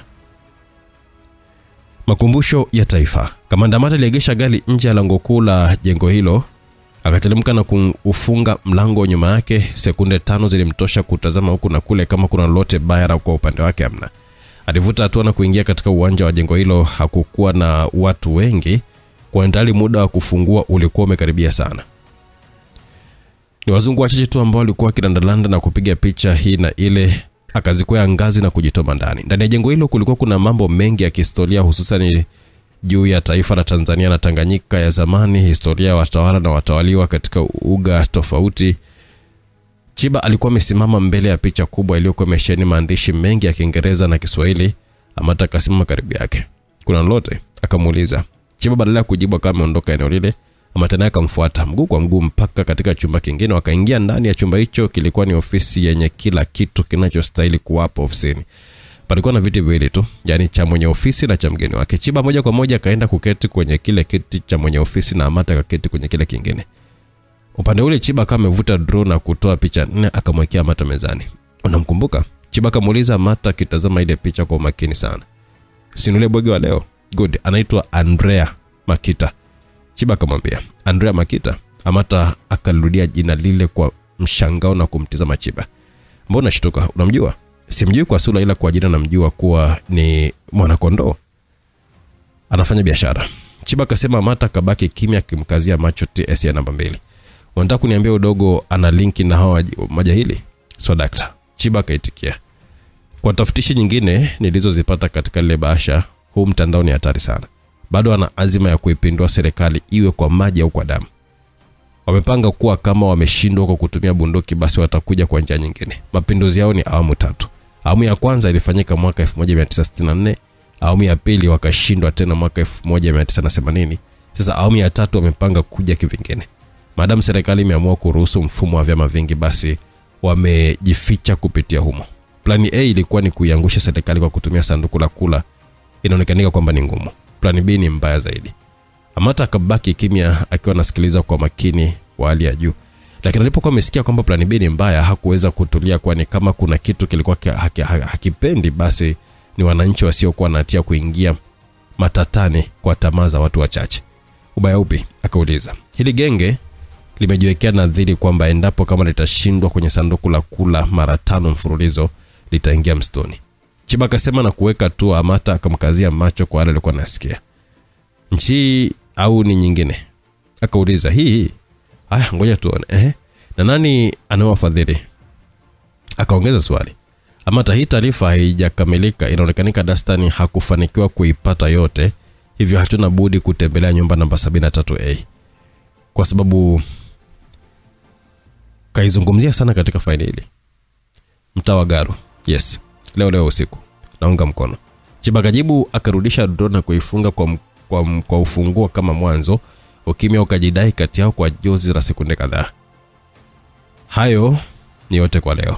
Chiba akamwambia Amata huku mikono yake miwili ikiwa juu ya meza ile. Andrea Makita inabidi achukuliwe apelekwe shamba haraka sana iwezekanavyo. Hawezi kuidabugulu serikali yake. Amata akasema, leo tuna kazi mbili kubwa. Kumtia mikononi Andrea na lazima alifanyike jioni hii. Pia kufanya black bag mtaa wa Garu namba 73. Akamalizia, haswa nilikuwa nasubiria mpango kazi, maana najua ukisha sikia haya uwezi kabisa sema kesho wala kesho kutwa. Chiba akamwambia Amata. No Chiba. Amata akawa ni kama mtu aliyegutushwa. Ndio kaka, twende Garu sasa hivi. Akamwambia. Kamanda, kwa upe sana. Akatazama saa yake, alimwambia kwamba ilikuwa ni saa 9:30 alasiri. Chiba akatia shaka kwa hilo. Nina maana yangu kusema hivyo Chiba. Leo mchana nilimuungia mkia huyu bwana kutokea Ilala DSJ, maana mpenzi wake ni stafu pale. Na safari yao ilikuwa imeishia kwenye hiyo nyumba. Nafikiri ni vyema twende sasa hivi, la kutokea litokee. Twende. Amata akamwambia Chiba, sawa. Sawa, ila hapa nimetembea kizembe kamanda. Chiba akasema kimaanisha kwamba hana silaha. Hata mimi. Twende ofisi ndogo tukafunge mzigo. Amata akamwambia wote wale wakawa wameinuka na kutoka nje ya jengo hilo akaingia garini moja kwa moja mpaka ofisi ndogo. Madam Wesa alikuwa bado ofisini akiendelea na majukumu ya serikali. Alipoona vijana hao akapata tashwishi ya kutaka kujua kulikoni, kwa maana katika ofisi huja kwa kuitwa au kutoa taarifa. Nyie vipi? Mmefumaniwa? Akauliza. Hapana, tunaenda vitani. Akamjibu huko akiwa anavuta mlango wa kabati. Baada ya kufungua ule wa chuma, Madam Wesa kainuka na kutoka pale mezani akawafuata. Nyie watoto mbona siwaelewi? Tupo kazini mama. Tunaenda mtaa wa Garu nyumba namba 73A. Lolote linaweza kutokea, usilale. Amata akamwambia Madam S huko akiwa anampa Chiba shotgun iliyoshiba risasi na bastola moja. Na yeye akawa amechukua kama hivyo akafunga ile kabati na kumgeukea bosi wake. Kuna mjukuu wako anafanya ujinga, tunaenda kukuletea popote pale alipo. Akamwambia na kumpigia saruti. Madam S alishazoea utani wa TSA namba 1 hata wapo kazini, lakini alimjua vyema awapo serious na awapo katika utani. Siku hii alimsoma kijana wake na moja kwa moja akajua kuwa kuna jambo zito. All the best. Akawaambia Amata na Chiba wakapotelea nje. Mwanamama huyo akaifuata runinga yake na kuiwasha kamera inayoonyesha matokeo nje kwenye maegesho ya magari. Akaona vijana wake wakiwa wanaingia garini haraka na kuondoka. Akaguna na kujishika kidevu chake kwa sekunde kadhaa. Akafikiria jambo lililokuwa limemtatiza mwanamama huyo na jinsi vijana hao walivyokuwa wameingia na kuondoka. Ijapokuwa mapambano yote ya silaha hupangwa mezani, lakini yapo yanayotokea kwa nasibu tu na haya humtaka mtu kujiamini mwenyewe. Hili hakulielewa kabisa. Akavuta hatua na kuiendea simu yake ya mezani, akamenyamia tarakimu fulani na kuweka sikioni. Herogina akaita na kuitikia upande wa pili. Fika mtaa wa Garu nyumba namba 73A. Kachunge mikia kaka zako kule. Alikata simu na kurudisha katika kitoko chake, akaendea meza yake na kuketi kitini. Tukirudi upande wa Brian, alitulia kimya ndani ya baa moja ya Mwanamboka eneo la Kinondoni. Akili yake ilikuwa imetibuka. Aliwaza ile akiwaza lile, hakupata jibu. Aliona wazi kuwa Andrea kamfanyia hujuma, lakini bado akawaza kuhusu Mariamu. Mariamu alijua kwa pale ndani pana siri, akaiuza kwa watu wengine. Hapana, mawazo yaligongana kabisa. fikra zikashindwa kuwa kitu kimoja. Brian alikagutuliwa na simu yake ya kiganjani iliyoita kwa fujo. Alipotazama kwenye kioo akasoma babu. Moja kwa moja akajua kuwa mwito huo una maana yake. Akainuka haraka na kuiacha ile pombe yake mezani. Haikuwa na maana tena. Ndani ya gari lake Mazda jekundu, Brian akatulia tuli, akafiatua simu yake na kuweka sikioni. 73A akaitikia. Kodi 005 Amatalik, unstoppable human being. Brian, tumepata kumgundua mtu mwenyewe kodi 005 yupo hapo Tanzania. Ni mtu hatari sana. Tumetazama rekodi yake kwenye kabrasha ya mashirika kijasusi duniani. M16 wamemuelezea kama mwanadamu hatari mwenye kasi ya ajabu katika mapambano. Interpol nao pia wanamfahamu kama Thorn, yani mwiba ambao ukikuchoma kupona itakuwa ni kitendawili. Mtu wa upande wa pili akawa ameelezea kwa sauti ya taratibu. Brian akajikuta akiwa anapatwa na ubaridi mkali kuanzia unyayoni mpaka utosini, akashusha pumzi ndefu. Kwa hiyo unaniambiaje? Maana kuna ripoti nilikuwa naiandaa hapa nikuletea ya huyu mpumbavu Makita. Brian akaelezea. Kwanza kabisa, ili tufikie lengo letu mwaka huu, huyo 005 lazima auawe, hata kama ni kwa kumloga. Sauti ile ikamwambia ikiwa kwenye mwangwi ili isitambulike kiurahisi.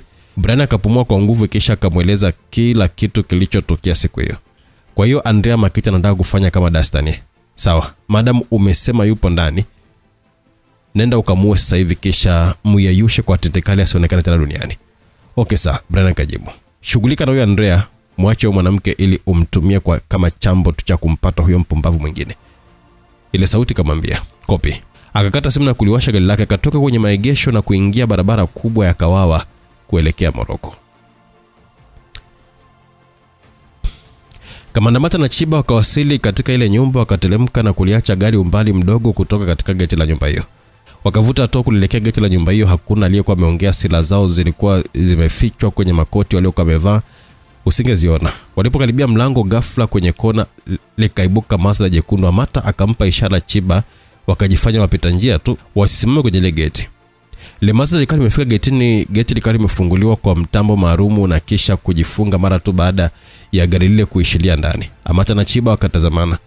Wakaizunguka ile nyumba na kugundua kwamba ilikuwa imepakana na nyumba nyingine ambayo haikuonekanika kuishi watu. Upande huo hakukuwa na mambo mengi. Mata akaitazama ile nyumba pweke, nyasi na magugu vilikuwa vimeotea ndani yake. Akauendea mlango na kujaribu kusukuma, ukafunguka. Akaingia ndani na kupambana na nyasi ndefu, magugu na nyuzi ngumu za buibui. Ukuta nyumba ile ilipakana na ule waliokuwa wanautaka. Katikati yake kulikuwa na uchochoro wa mita 1 hivi. Hapa panatufaa. Akamwambia Chiba wakajiweka tayari kwa ajili ya kukwea ukuta ule. Haukuwa mrefu sana, kama mita 3.5 hivi. Kamanda Mata akajiweka sawa, akakinga mikono yake kwa nyuma. Mara Chiba akaelewa nini cha kufanya. Akaweka mguu wake katika viganja vya Mata, akajiinua na kuweka mwingine kwenye bega. Akakamata ukuta ule sawia na kujivuta haraka juu huko akiwa anachia mguu wake ukining'inia. Mata akaukamata ule mguu na kuutumia kukwea ukuta ule mpaka juu. Walipokuwa juu wote kwa pamoja wakajilusha mpaka ukuta wa pili na kutua ndani ya wigo huo kwa ustadi mkubwa sana na kutulia kimya. Tukio hilo lilichukua sekunde 10 tu. Walipoona kuna ukimya na utulivu wa kutosha, wakainuka na kila mmoja akapita upande wake, wakakutana mlango mkubwa. Ndani ya nyumba hiyo Brian alisikia mchakacho wa viatu. Nina wageni. Akawaza na kuiendea draw kubwa ya meza, akatoa bastola na kuiweka sawa tayari kwa lolote. Akajibanza nyuma ya kabati lilokuwa liko jirani kabisa na mlango mkubwa. Nje ya nyumba hiyo Chiba alikuwa ni wa kwanza kuufikia mlango. Mata akabaki nyuma na kuiweka tayari ile shotgun yake. Chiba akatoa ishara kwamba anaingia. Mata akatikisa kichwa kumuonesha kwamba yuko sawa kwa kumlinda. Mchezo wa hatari, akaluka kwa guu lake la kulia na kuvunja mlango ule, ukaachana vipande viwili. Akachomoa bunduki yake na kuiweka sawia. Ndani kulikuwa kimya. Tunapambana na mjuzi. Chiba akawaza na kuanza kuvuta hatua kuingia ndani. Brian alijibana pale pale pasina kutikisika. Alianza kuona kivuli cha mgeni wake kikiwa kinatangulia kabla yake mwenyewe kuingia ndani. Sekunde chache baadaye akamwona mtu huyo akizama ndani na bunduki yake ikiwa mbele kabisa. Kwa macho haraka Brian aliona jinsi bunduki ile ilivyokuwa imeshikwa kikamavu. Taratibu akaamua kuiweka bastola yake bindoni ili amfanyie shambulizi la kushtukiza. Ikawa hivyo, Brian akaluka na kutua kwenye shingo ya Chiba kwa pigo moja la karate. Chiba hakupata nafasi ya kujitetea kwa pigo hilo. Alipogeuka alikutana na pigo jingine lilokuwa limetua kwenye chemba ya moyo. Akapepesuka na kuanguka vibaya sakafuni. Brian alikuwa akijipanga kuiendea ile bunduki ya Chiba. Hakuwahi, ghafla alijikuta mikononi mwa kamanda Amata. Mapigo 7 yenye kasi ya ajabu yalimwachia hoi sakafuni akiwa jiwezi. Brian akiwa chini sakafuni alihisi kama vile kapigwa kwa chuma. Akakusanya nguvu zake zote na kuinuka amkabili Amata. Amata akasimama kimya akimtazama jinsi alivyokuwa anajipanga. Akarusha mapigo mfululizo kumuelekea Amata, lakini yote yakaepo kwa ustadi kabisa. Kamanda alikuwa akitafuta nafasi tu, na alipoipata akapeleka pigo la nguvu kwenye chemba ya moyo. Brian alipotaka kukinga akachelewa. Pigo jingine la karateli katua kwenye koromeo. Amata kaluka kipimo cha ng'ombe na kumtandika teke la mbavu lilokuwa limempeleka chini. Brian akatambaa mita kama 3 akageuka ghafla na bastola mkononi. Amata akaruka kondana, risasi 3 zikapita nukta chache kutoka pale alipokuwa ameangukia. Sekunde hiyo hiyo akashuhudia kichwa cha Brian kikifumuka vibaya na mwili wake ukisukumwa kando. Amata alipogeuka nyuma, macho yake yalitazamana na mwanamke mrembo aliyokuwa amesimama katikati ya mlango huo. Gina, mwe mnaaga mnapoondoka? Gina akasema huko akiwa anapachika bastola kiunoni mwake. Tungelikuwa tujaaga ungejuaje kama tuko huko? Amata akamjibu huko akiwa ananyanyuka na kumwendea Chiba ambaye alikuwa akinuka taratibu huku bado anakoa. Vipi kaka, uko poa? Amata akamuuliza. Ya, mpumbavu alinotea huyo. Akasema wakati akiwa anasaidiwa kuinuka. Amata na Gina wakaanza msako wa chumba kimoja baada ya kingine. Kila kimoja kilikutwa kitupu. Sana ni picha tu na vijitabu mbalimbali. Kila alipokuta kitabu cha kumbukumbu alikibeba. Amata alipoutikisa mlango wa store akakuta mgumu wa ufunguki. Akaupiga teke ukafunguka na kujibanza upande wa pili. Aliyoyaona hapo ni mwili ulimsisimuka. Miili ya watu wawili anaowatambua waliofuatilia mchana wa siku hiyo, Andrea Makita na Mariamu, walikuwa wamelaliana wamekufa. Akajiuliza. Akavua saa yake na kuchukua mkono wa kushoto wa Andrea akafanya kama amemvesha hivi. Akabana vyema na kuwasha nombu ya kusoma mapigo ya moyo.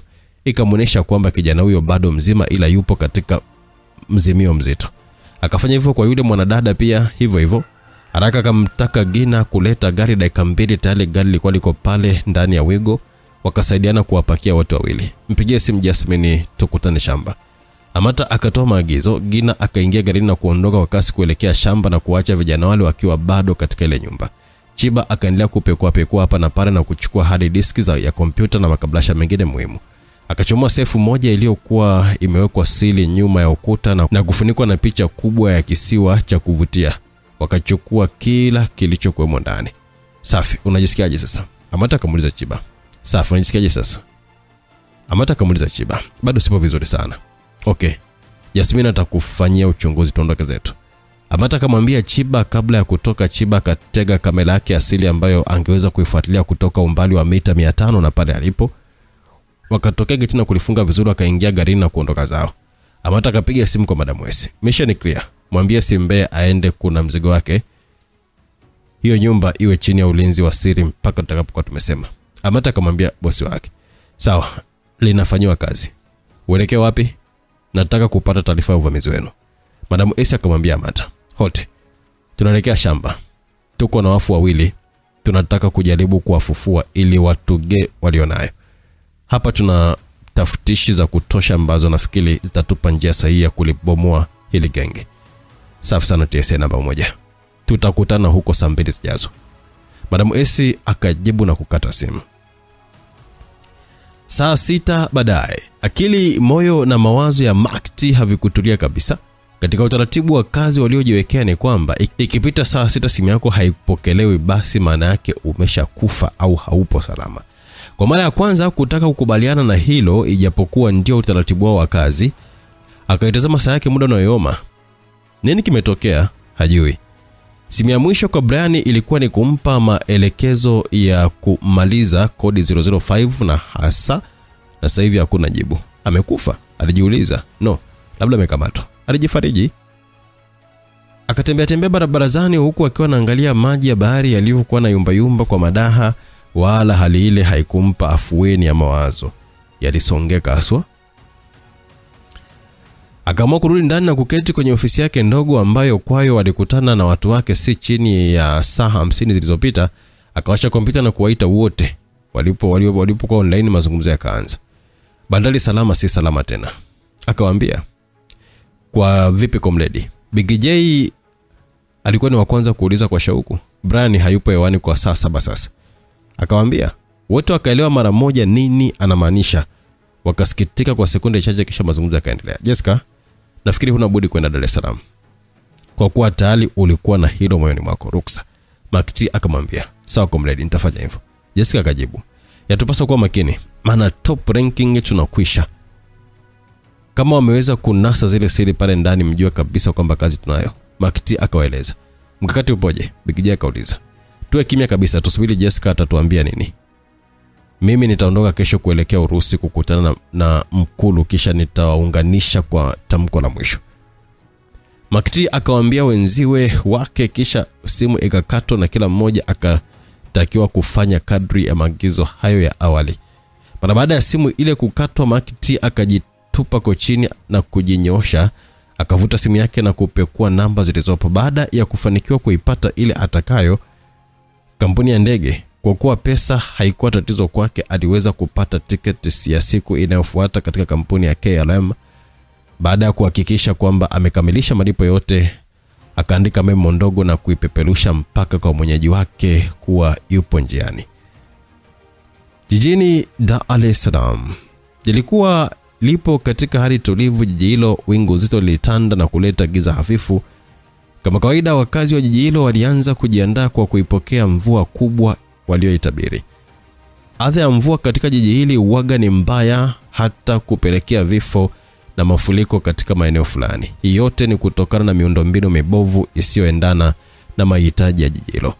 Upande wa pili wa jiji hilo, yani Kigamboni, Madam Esi alilitoa gari lake katika Pantoni na kuanza safari ya kuelekea Geza Ulole.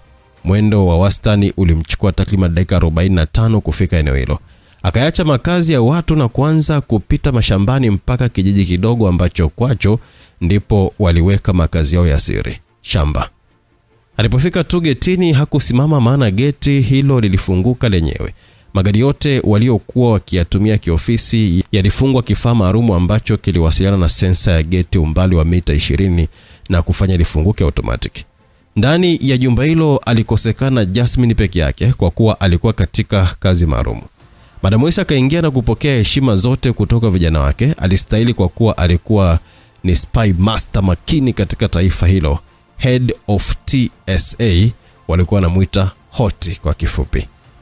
Aliaminika kubeba ulinzi wa siri wa rais na urais wake. Ndani ya jumba hilo katika vyumba viwili tofauti, kimoja alilazwa Mariam na kingine Andrea Makita. Wote wawili walilazwa katika vitanda vya chuma tupu bila hata godoro. Vitanda hivyo vilikuwa na uwezo wa kubadili hali 3 kwa nyakati tofauti. Ama viwe vya baridi sana, au moto wa kubandua ngozi, au shoti kali za umeme. Mikono na miguu vilifungwa katika mwisho huu na ule. Mwilini kila mmoja libaki na nguo ya ndani tu. Ngozi ilikutana na chuma moja kwa moja. Andrea alikuwa ni wa kwanza kuamka kutokana na ubaridi mkali katika vyuma hivyo vya kitanda. Akavuta mkono umefungwa, akatikisa mwingine vivyo hivyo, na miguu nayo halikadhalika. Akagwaya, akapepesa macho na kugeuza shingo huku na huko, akapambana na maumivu makali. Akakumbuka alivyokuwa amepigwa na Brian kwa kitu asichokijua. Chumba kilikuwa na ukubwa wa wastani. Zaidi ya kitanda hicho kulikuwa kuna mashine nyingine ndogo pembeni. Andrea alijua vyema mashine ile. Ukuta wa kile chumba ulitisha. Alama za damu za watu waliouawa kwa risasi zilitapakaa kila kona. Hewa nzito iligubika. Hakukuwa na dirisha isipokuwa tundu dogo la kupita karamu juu kabisa ya paraki. Shit. Andrea alilalamika. Hakuwahi kufika sehemu kama hii tangu azaliwe. Aliogopa. Moyo wake ukaanza kupunguza kasi ya mapigo yake. Brian amenileta huku. Mshenzi huyu wanataka kuniua. Akawaza, akajitahidi kupiga kelele, lakini sauti yote alisikia mwenyewe tu. Mlango mzito wa chuma ulikuwa uko upande wa kichwa chake, hivyo asingeweza kuona nani alikuwa anaingia ndani ya chumba hicho. Katika chumba kingine, Mariamu alishtuka ghafla baada ya kujikuta akipigwa na shoti ya umeme. Akapiga ukelele wa nguvu, lakini haikusaidia chochote kile kutokana na kile chumba kilivyojengwa. Mariamu alianza kutetemeka kwa hofu, maumivu makali ya majeraha na kile kipigo kutoka Brian yalianza upya mara baada ya kurudiwa na fahamu. Niko wapi mie? Kila kitazama ule ukuta alizidi kuchanganyikiwa. Damu mbichi ilikuwa sakafuni na ile iliyoganda ilikuwa chini sakafuni. Katika moja ya kona ya chumba hicho aliona mkono wa mtu na upanga uliokomelewa damu chini yake. Akaanza kutweta huku macho yakiwa yamemtoka pima. Hofu ile ikamfanya apoteze fahamu kwa mara nyingine.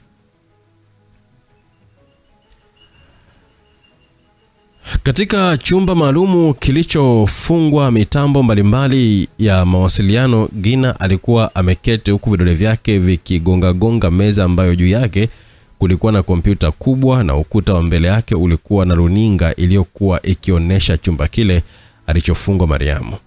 Ni hapa alipokaa kwenye hii meza palikuwa pana kitu kama kichakata cha kompyuta ambacho kilibeba batani 10. Alipoona mwanamke yule bado yupo kwenye mzimio, akabonyeza tu batani moja na shoti kali ya umeme ikamchapa kamka. Safi sana msichana mzuri, Gina katamka kwa sauti ya chini. Akaanza kuiongoza kamera iliyokuwa imefungwa kwa siri ndani ya chumba hicho kumwangalia vizuri mwanamke huyo. Gina katazama mahangaiko yote ya mwanamke huyo na kuanza kucheka kwa hofu waliomtengenezea. Katika ofisi hiyo meza kubwa ya upande wa pili, Chiba naye alikuwa mbele ya runinga nyingine. Chiba naye alikuwa yuko mbele ya runinga nyingine akimtazama Andrea Makita katika mahangaiko yake ile ndani kwa kutumia kamera yake ya siri iliyokuwa imefungwa ndani ya chumba hicho. Chiba aliweza kumchunguza kijana huyo atakavyo. Dakika hiyo Kamanda Mata na Madam S wakaingia katika ofisi hiyo. Hawa vijana wanataka kujua uhusiano wa Mariam na Andrea. Madam S akamwambia. Chiba akamtazama Gina na kumpa ishara. Gina akamenya tena ile switch na kumpiga shoti ya umeme. Mariam akashtuka na kupiga kelele, akajivuta kama anataka kukaa, lakini vile vifungo vikamrudisha chini. Mariam akasikia sauti ya kike yenye mwangu ikimuita. Aligeuka huku na huko, hakumwona mtu. Abe akaitika kwa shida. Hicho kitanda ulicholala kina uwezo wa kukupiga shoti ya umeme, kina uwezo wa kukubanika kwa moto kama kuku, na kina uwezo wa kukugandisha barafu. Sasa chagua kati ya hivyo vitatu, nataka nikufanyie kipi sasa hivi? Gina akamuuliza. Hapa usinifanyie chochote kile. Mariam akajibu, sawa, sitakufanyia chochote kile kama utanipa majibu ninayotaka. Gina akamwambia kwa sauti ya upole, sawa. Mariam akajibu kwa kana tweta kama mbwa aliyekimbizwa. Unamjua Andrea Makita? Gina akamuuliza. Ndio. Nani kwako? Alikuwa mpenzi wangu, alijibu na kuanza kulia. Alikuwa mpenzi wako, sasa hivi mmeachana? Simtaki hata kumuona. Mariam akaanza kulia sasa. Nyamaza, sitaki makelele yako hapa. Gina akamkaripia. Mariam akanyamaza na kubaki na kuikiza kilio. Alionekanika tangu usoni kuto kumtaka kabisa mwanaume huyo. Hebu niambie, mara ya mwisho ulimuona wapi? Gina akauliza. Mara ya mwisho jana nimepigwa na rafiki yake. Hakunitetea. Wewe nani kwanza? Kitendo cha kutamka jana kilimfanya Gina agundue kwamba mwanamke amepoteza kumbukumbu kiasi fulani. Wapi ulikuwa ukipigwa naye akiwepo? Kinondoni, Mariam akajibu kwa utulivu. Hapo ndipo ulikuwa unaishi? Hapana. Unaishi wapi? Mburati NHC. Kwa nyumba ya nani? Gina akamtupia swali ambalo limfanya Mariam atulie kidogo. Nasikiaga tu jina tu Kiwelo, hata simjui, sijai kabisa kumuona. Akajibu. Gina akamtazama Madam S na Madam S akampa ishara aendelee kumuuliza, wakati huo mashine ya kurekodi sauti ikiendelea kufanya kazi. Nikikwambia kwamba Andrea na huyo rafiki yake wana mpango mmoja kwako, utakataa utakubali? Nitakubali tu. Kwa nini? Yeye ndo amenipeleka kwa rafiki yake na pigwa na nitetei. Maana yake nini sasa? Wale majambazi kwanza, majambazi kabisa wale. Mariam akaanza kulia tena. Madam S akampa ishara ya kuzima ile microphone. Yeye akafanya hivyo. Madam S akamgeukia Chiba. Mpe discipline kwanza, pumbavu huyo. Akamwambia Chiba, na Chiba akamenya batani na kumpiga shoti moja mbaya umeme. Andrea akapiga kelele na kutikisika huku kauma meno, kisha akarudi kitandani na kuanza kututa kwa nguvu. Chiba, unafanya nini? Madam S akangaka. Si umeniambia nimpe discipline? Hii ndio discipline madam. Chiba kajibu, shenzi kabisa wewe. Unataka kumuua mwenzio? Madam akamwambia Chiba uko na keti kwenye kiti. Endelea, akamwambia. Umetugeuka Andrea. Sauti ya Chiba ikasikika ndani ya chumba kile kwa mwangwi. Andrea kasikia. Mimi sijawageuka, ila mnahisi hivyo. Andrea kajibu kwa sauti tetemeshi. Sisi tuna akili na tunajua umetugeuka. Na wale uliokwenda kuwapa taarifa zetu juu ya kesi hapa wamegeuka. Maneno ya Chiba alimshtua Andrea, akashindwa kuongea, kabaki akiwa mwenye kuweweseka tu midomo. Ninyi ni nani? Akauliza huko akiwa na hema. Chiba akaangua kicheko kirefu ambacho upande wa pili kinakuwa cha kutisha kweli. Sini kaka zako tuliokulea, mpumbavu wewe. Hanieleze kwa Mariam ulikuwa unafuata mapenzi au ni kitu kingine? Chiba kauliza. Andrea kaendelea kuhema na kubaki kimya. Hutaki kunijibu Kumbuka kitanda ulicholalia kina kazi kubwa 3. Kukupiga kwa umeme, kukubanika kama kuku au kukugandisha kama barafu. Usiponipa majibu kimoja wapo kitachukua nafasi. Chiba akaweka mkono wake kwenye button tayari kwa ajili ya kuruhusu kimoja wapo kwa akaanza kuzungusha taratibu. No. Andrea akapiga kelele baada ya kuhisi vyuma vya kile kitanda vikipata moto. Sema! Sauti mbaya yenye mwangu ikasikika masikioni mwake. Raveni! Akajibu kwa kutumia lugha ya kiintelijensia. Kwa ajili ya nani? Chiba kauliza. Nilikuwa nataka yule mwanamke anipe siri iliyofichwa ndani ya ile nyumba. Nani aliyekuambia mle ndani kuna siri? Chiba akahoji haraka. Godfather ni nani? Simjui, nimesikia sauti yake mara moja tu. No, tafadhali msinichome. Andrea akaanza kulia kama mtoto. Kamanda Amata akakamata mkono wa Chiba na kuutoa kwenye ile batani. Acha tafadhali, inatosha. Amata akasema huku macho yake yakiwa yamejawa na machozi asiyotaka kumwagika. Madam Esa akamtazama Amata akaungana macho. Hata una huruma leo? Madam akamuuliza Amata. Sometimes yes, sometimes no. Akajibu kisha kama amegeukia tena kwenye ile luninga na kumtazama Andrea akiangalia pale kitandani. Amata katikisa kichwa kushoto kulia. Tuambie wajibu wako kwao. Ulikuwa unafanya nini? Amata akamuuliza. Nilikuwa na kazi ya kuiba siri za serikali dhidi yao. Pamoja na yote walikuwa wanataka kablasha lenye top secret kuhusu mapinduzi ya mwaka 1980 dhidi ya serikali. Uliwapa? Sikufanikiwa kulipata. Lakini nakala yake ilisemekanika imefichwa nyumbani kwa marehemu Dastan Kiwelo. Andrea akajibu vizuri kabisa. Tunaitaka hiyo uliokuwa unaitafuta kwa Kiwelo. Amata akamuuliza. No, sijaipata pia. Iliibwa usiku na watu wasiojulikana. Inaonekana kuna watu wengine pia ambao walikuwa wanaitaka na walijua ni wapi ipo. Andrea akaeleza kwa uwazi. Dastan Kiwelo yuko wapi? Amata kauliza. Huyu jamaa aliuawa miaka kama 12 nyuma. Nani aliendesha mauaji yake? Amata kaoji. Hawa jamaa wana timu kubwa na mbaya katika mauaji. Mauaji ya Dastan yalisimamiwa na mwanamke wa Kirusi anaitwa Babia Saratov. Akaeleza haraka. Chiba kaandika jina lile. Maiti yake ilizikwa wapi? Akamuuliza tena. Kwa kweli sifahamu. Ninachojua ni kwamba wakiua mtu wanamyeyusha kwenye tindikali ili kupoteza ushahidi. Andrea kaeleza. Amata na Chiba katizamana huku Madam Esa akitikisa kichwa juu chini. Umeshawahi kumsikia kibwana mtoka mbali na James Msamba Magoya? Amata kauliza. Hao wote ni marehemu na wanaheshimiwa sana lile genge. Mkuu aliongea naye nani? Madam Esa akawapa ishara ya kusitisha zoezi na wakati huo simu ya mezani ilikuwa ikiita kwa fujo. Wafungweni kwa muda kisha rudisheni ulaiani. Madam Esa akamwambia Chiba kwa kidole chake, akabonyeza batani moja tu na vile vifungo vyote alivyofungwa Andrea kwenye kile kitanda vikaachia kwa mara moja. Bila kuchelewa akajitupa chini sakafuni kwa akiwa anaugulia maumivu. Gina naye akafanya hivyo kwa Mariamu akawa huru. Madam Esa alifikia simu ile na kuinyakua akaiweka sikioni. Ground 0 akaitikia. DIA Terminal 2. Mzigo umefika. Over and out. Copy. Madam akajibu na kukata simu akawatazama Amata, Chiba na Gina kwa zamu. Dana amefika, akawaambia. Dana aliwasili uwanja wa ndege wa majira ya saa 10 jioni mara baada ya kumaliza taratibu zote za uhamiaji na kuchukua mabegi yake. Alijiandaa tayari kwa ajili ya kutoka nje ya uwanja huo. Aliangaza macho yake kwenye vioo vinavyoonyesha watu walioko nje kwa minajili ya kuwaona ndugu zao na jamaa wanaokuja kuwapokea. Akaona japo wao hawakumuona. Dana alijawa na furaha sana kwa kurudi nyumbani baada ya kuondoka kikazi miaka 3 na kwenda kuhudumu katika ofisi ya ubalozi wa Tanzania nchini Ureno. Akiwa tayari kila kitu kimekamilika, akapakia mizigo yake kwenye kitoroli tayari kwa ajili ya safari ya kuondoka uwanjani hapo. Akiwa ndani ya chumba cha kufikia wageni, Dr. Jasmine tayari alikuwa ameshamuona mwanamke ambaye kwake ametumwa kuhakikisha anafika shamba. Akaingia msalani, akafungua begi lake na kuchukua koti lake la kidaktari akalivaa, kisha hapo akachukua sindano yake ndogo, akavuta dawa kidogo na kuifunga. Akatia mfukoni na mkono wake ukawa umebaki huko. Akatoka na kuangaza macho yake kujua ni wapi ameelekea. Akamuona, akavuta hatua kumfuata. Alipomfikia akasema sentimita chache nyuma yake, akahakikisha kwamba hakuna mtu anayemuona kwa kile anachotaka kufanya. Akachukua ile sindano kwa siri na kumdunga ubavuni. Dana akasikia kitu kikimchoma. Aligeuka na kutazama kukutana na macho ya mwanamke huyo. Unajisikiaje Dana? Jasmine akamuuliza. Umenifanya nini? Akamuuliza kwa kuvuta maneno. Tayari dawa ile ilisafiri haraka sana na kuanza kukata mawasiliano ya fahamu na wanadadana. Sekunde hiyo Dana akaanza kutokwa na povu kinywani, akaishiwa nguvu na kulegea. Dr. Jasmine akachukua simu yake ya upepo.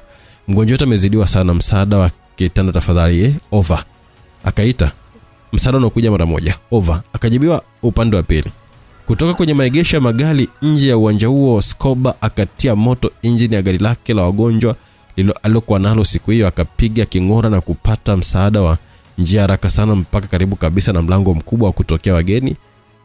Akaupita na kuizungusha gari upande wa ndani wa jengo hilo. Walinzi hawakuwa na shaka kwani walishapewa taarifa ya mgonjwa huyo. Lango likafunguliwa.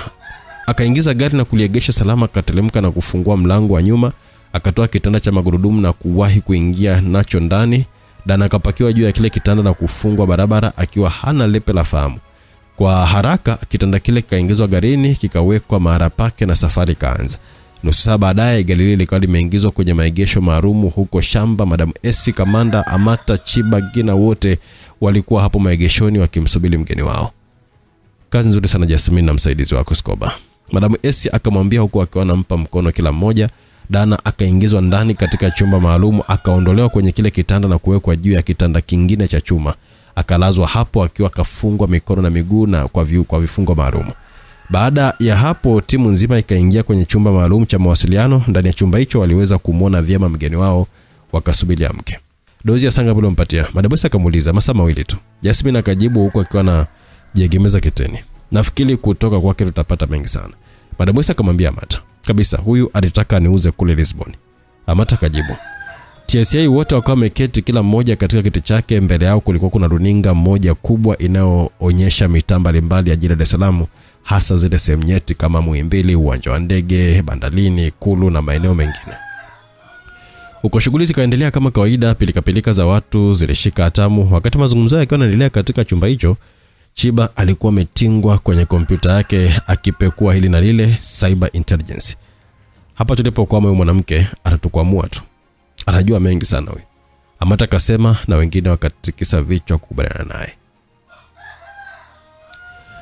Chiba alienda kazi katika kompyuta hiyo bila kubuguziwa na mtu. Akaendelea kuchimbua mafaili walioyapata kwenye ile hard disk waliochukua kule mtaa wa Garo. Miongoni mwa hayo yalikuwepo yenye taarifa anuai juu ya mpango wa mapinduzi, lakini kila mmoja alikuwa limekosa mambo mengi na kumtaka msomaji apate taarifa kutoka katika faili kuu.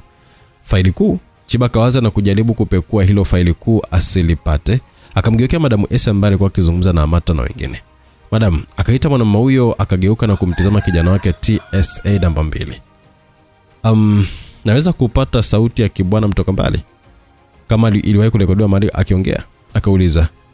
Bila shaka kwa kuwa yeye alikuwa ni kiongozi wa serikali lazima tu RTD watakuwa nayo. Ngoja kidogo. Madam akamjibu na kuchukua simu yake, akabofya namba fulani hivi na kuiweka sikioni. Akaongea na mtu upande wa pili kwa dakika chache, kisha akakata simu ile. Akamgeukia Chiba. Subiri kama dakika 5 hivi, wanaangalia kwenye maktaba yao. Unataka ya nini? Akamjibu na kumtupia swali. Kuna sauti hapa nimeipata ya mazungumzo kati ya Andrea na huyo anayemwita Mkuru. Ijapokuwa sauti yenyewe ina mwangwi, lakini si tatizo. Nataka kuifananisha na hiyo, nione kama ni ya mtu mmoja au vipi. Chiba akaeleza. Madam Essie akaitika kwa kutikisa kichwa juu chini. Unaamini kuwa kibwana atakuwa hai? Madam akauliza. Naamini kwa 60%. Sikilizeni, hao watu wanajua wanachokifanya. Kama wao wangekufa nani sasa ambange plani kuendeleza mapinduzi? Madam Essie akawatazama vijana wake na kila mmoja katikisa kichwa kama ishara ya kubaliana na Chiba. Saa 3 baadaye, bado TSA wote walikuwa hapo kwenye chumba kile kile wakijadiliana na hili na lile. Dana alionekanika juu ya kitanda kile amelala akiwa kwa utulivu sana. Jasmine, ina maana kwamba Dana ulimpa dawa muda gani? Madam Essie akawa ni wa kwanza kuingiwa na shaka na jambo hilo. Nimempa dawa masaa 2 tu. Na shangaa ile saa 3 hajaamka. Jasmine akajibu. Madam Essie akaisha pumzi ndefu kabla hajasema chochote kile. Simu yake ikaita, akapokea na kuweka sikioni. Yes, akaitikia. Mzigo tayari, unauchukuaje? Na mtuma kijana sasa hivi. Madam Essie akajibu na kumtazama Scoba. Kijana huyo akainuka mara moja kitini na kusimama tayari kusikiliza.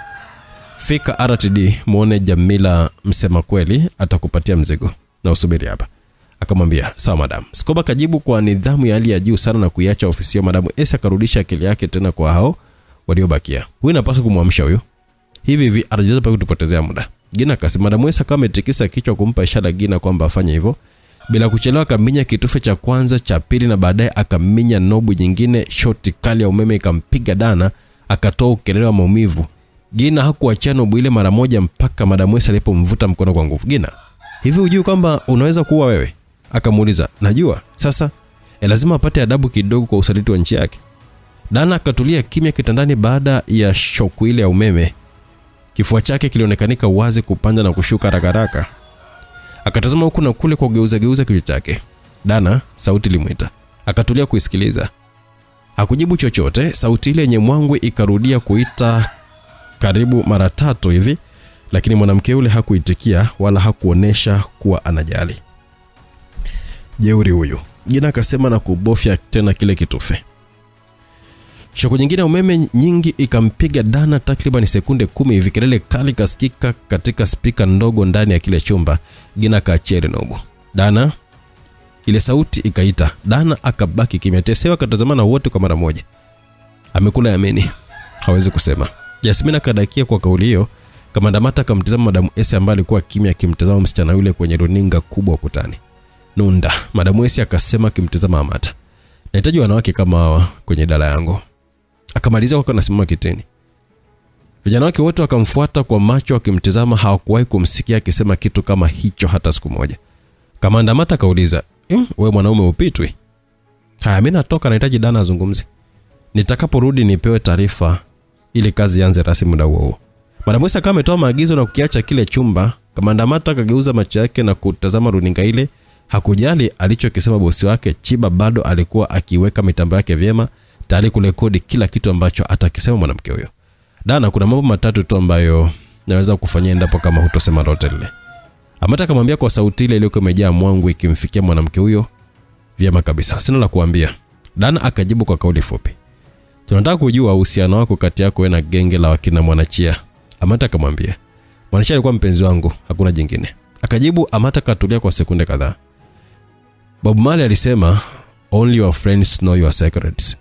Kwa maana hiyo unajua siri na nyendo za marehemu Mwanachia. Amata akamwambia, negative. Dana alijibu akimaanisha kwamba hapana. Mara baada ya kuuawa Mwanachia ulienda kufanya nini pale Rua Kamarante Route 25? Amata akamtupia swali ambalo limfanya ababaike kidogo. Wewe unapajua Rua Kamarante Route 25? Jibu swali Dana. Ile sauti kamwambia, nilienda kwa mpenzi wangu. Dana akajibu kwa sauti kavu kana kwamba hakuna hatari yoyote iliyomzunguka. Alijua tayari upo safe house kwenye mikono ya watu wanaojua kazi yao. Hakuumiza kichwa kama alijua kati ya waliopo ndani humo lazima Amata anahusika kwa kuwa ndiye aliyekuwepo kule Lisbon. Nani alikuwa mpenzi wako? Amata kauliza kwa sauti ile. Yule uliyemuua. Dana akajibu. Jopo la TSL katazamana. Amejua anaongea na sisi? Gina kauliza. Bila shaka. Ni mwana usalama huyo, lazima anajua yuko wapi. Chiba akajibu. Kamanda Amata akatulia kimya akimtazama pale kwenye runinga. Wakati wote wapo kimya, Gina akawasha umeme voltage ya juu sana. Shock mbaya ikampiga Dana, akapiga wewe moja na kukata sauti. Najua sasa utanieleza Amata akamwambia, siamini kama nchi yangu inaweza kunifanyia hivi. Dana kaongea kwa shida. Gina akawasha nobu nyingine, kile kitanda kikaanza kupata moto. Umeisaliti? Amata akamwambia, no. Dana kapiga kelele akajaribu kujigeuza. Wapi? Vifungo vya kitanda hicho vilikuwa vimemkamata barabara. Vyuma vya moto vikaanza kuichoma ngozi yake kwa uchu. No, nasema. Akapiga kelele. Niambie wako wapi washirika wa Mwanachia? Saratov, Urusi, Russia. Akaongea kionekanika kuwa na maumivu makali sana. Dana aliuma meno. Wakati upande wa pili Gina alikuwa kitabasamu. Kamanda Mata akampa ishara Gina apunguze moto. Akafanya hivyo. Saratov, Russia. Chiba karudia jina lile. Nataka utambue picha mbili na unipe majibu yake haraka sana. Amata akamwambia. Dana katikisa kichwa juu chini kuitikia. Amata akamtazama Chiba na kumpa ishara kwa kichwa. Chiba kabonya mara fulani, viruninga ndogo ikajitokeza katika kile chumba. Picha ya kwanza kaonekana mwanamke wa kadri ya miaka 50 hivi mzungu. Unamjua huyo? Amata kauliza. Dana katulia kwa sekunde kadhaa kisha kajibu, namjua, anaitwa Babia. Ana uhusiano gani na ile genge? Amata kauliza. Babia ni muuaji mwenye taaluma hiyo. Ni mtu wa karibu sana katika genge hili. Ana akili nyingi sana. Dana kajibu kana kwamba si yule ambaye alikuwa akilia kwa maumivu dakika zilizopita. Mfungue. Amata kaamuru na Gina kabonyeza kitufe cha kufungua vile vifungo vya kitanda. Dana akainua mikono na kujinyoosha kisha akajiangusha chini sakafuni. Chuma kilikuwa cha moto. Moscow, Urusi. Kochi kubwa la Von Okochi lilompakata vyema na kumnyemereshia usingizi mtamu katika hoteli ya kifahari ya Moscow Marriott Travaskaya. Makti alitulia kimya. Alikuwa ndani ya chumba cha ukubwa wastani chenye makochi mawili tu yanayofanana. Aliletwa ndani ya chumba hichi na mhudumu wa hoteli hiyo akitakiwa kumsubiri mwenyeji wake. Mbele ya kochi hilo kulikuwa kuna meza moja iliyotengenezwa kwa kioo tupu. Juu yake paliwekwa chupa mbili za pombe kali zenye chapa ya whisky 73. Nusu saa baadaye mlango wa chumba kile ukafunguliwa, kaingia mwanamke wa makamo ambaye alitambuliwa mara moja na Makti. Mr. Makti, karibu sana Moscow. Yule mwanamke alimkaribisha, akavua gloves zake na kuziweka kando. Jaketi nalo vivyo hivyo. Akachukua chupa moja wapo kati ya zile mbili, akafungua na kumiminia Makti kwenye bilauri yake. Kisha hivyo hivyo akafanya kwake. Akainua bilauri yake na kuipunga hewani. Cheers kwa afya yako. Yule mwanamke akasema wakati walikuwa wanagonganisha bilauri zao, kisha kila mmoja akapeleka kinywani na kugumia. Huko nje kuna baridi kali sana. Huwezi kaa bila kupata whisky au vodka. Najua vyema maisha yenu babele. Makti akamwambia yule mwanamke, kisha wakapiga mafunda mengine kadhaa kabla ya kuanza mazungumzo. Anasemaje Kanali Ivan? Makti akamuuliza babi. Hajambo kabisa, anajiandaa kukutana na wewe kwa dakika 20 tu. Alikuwa huko Afrika ya Kati, amerudi leo. Babi akaelezea. Na vipi maendeleo ya kazi yetu? Nitazama tunaambako mnatuangusha na hatujui mnakwama wapi. Akaongeza swali. Kuna kazi kubwa. Akajibu. Baada ya kupiga funda jingine na kulimezesha tumboni, akamtazama babi.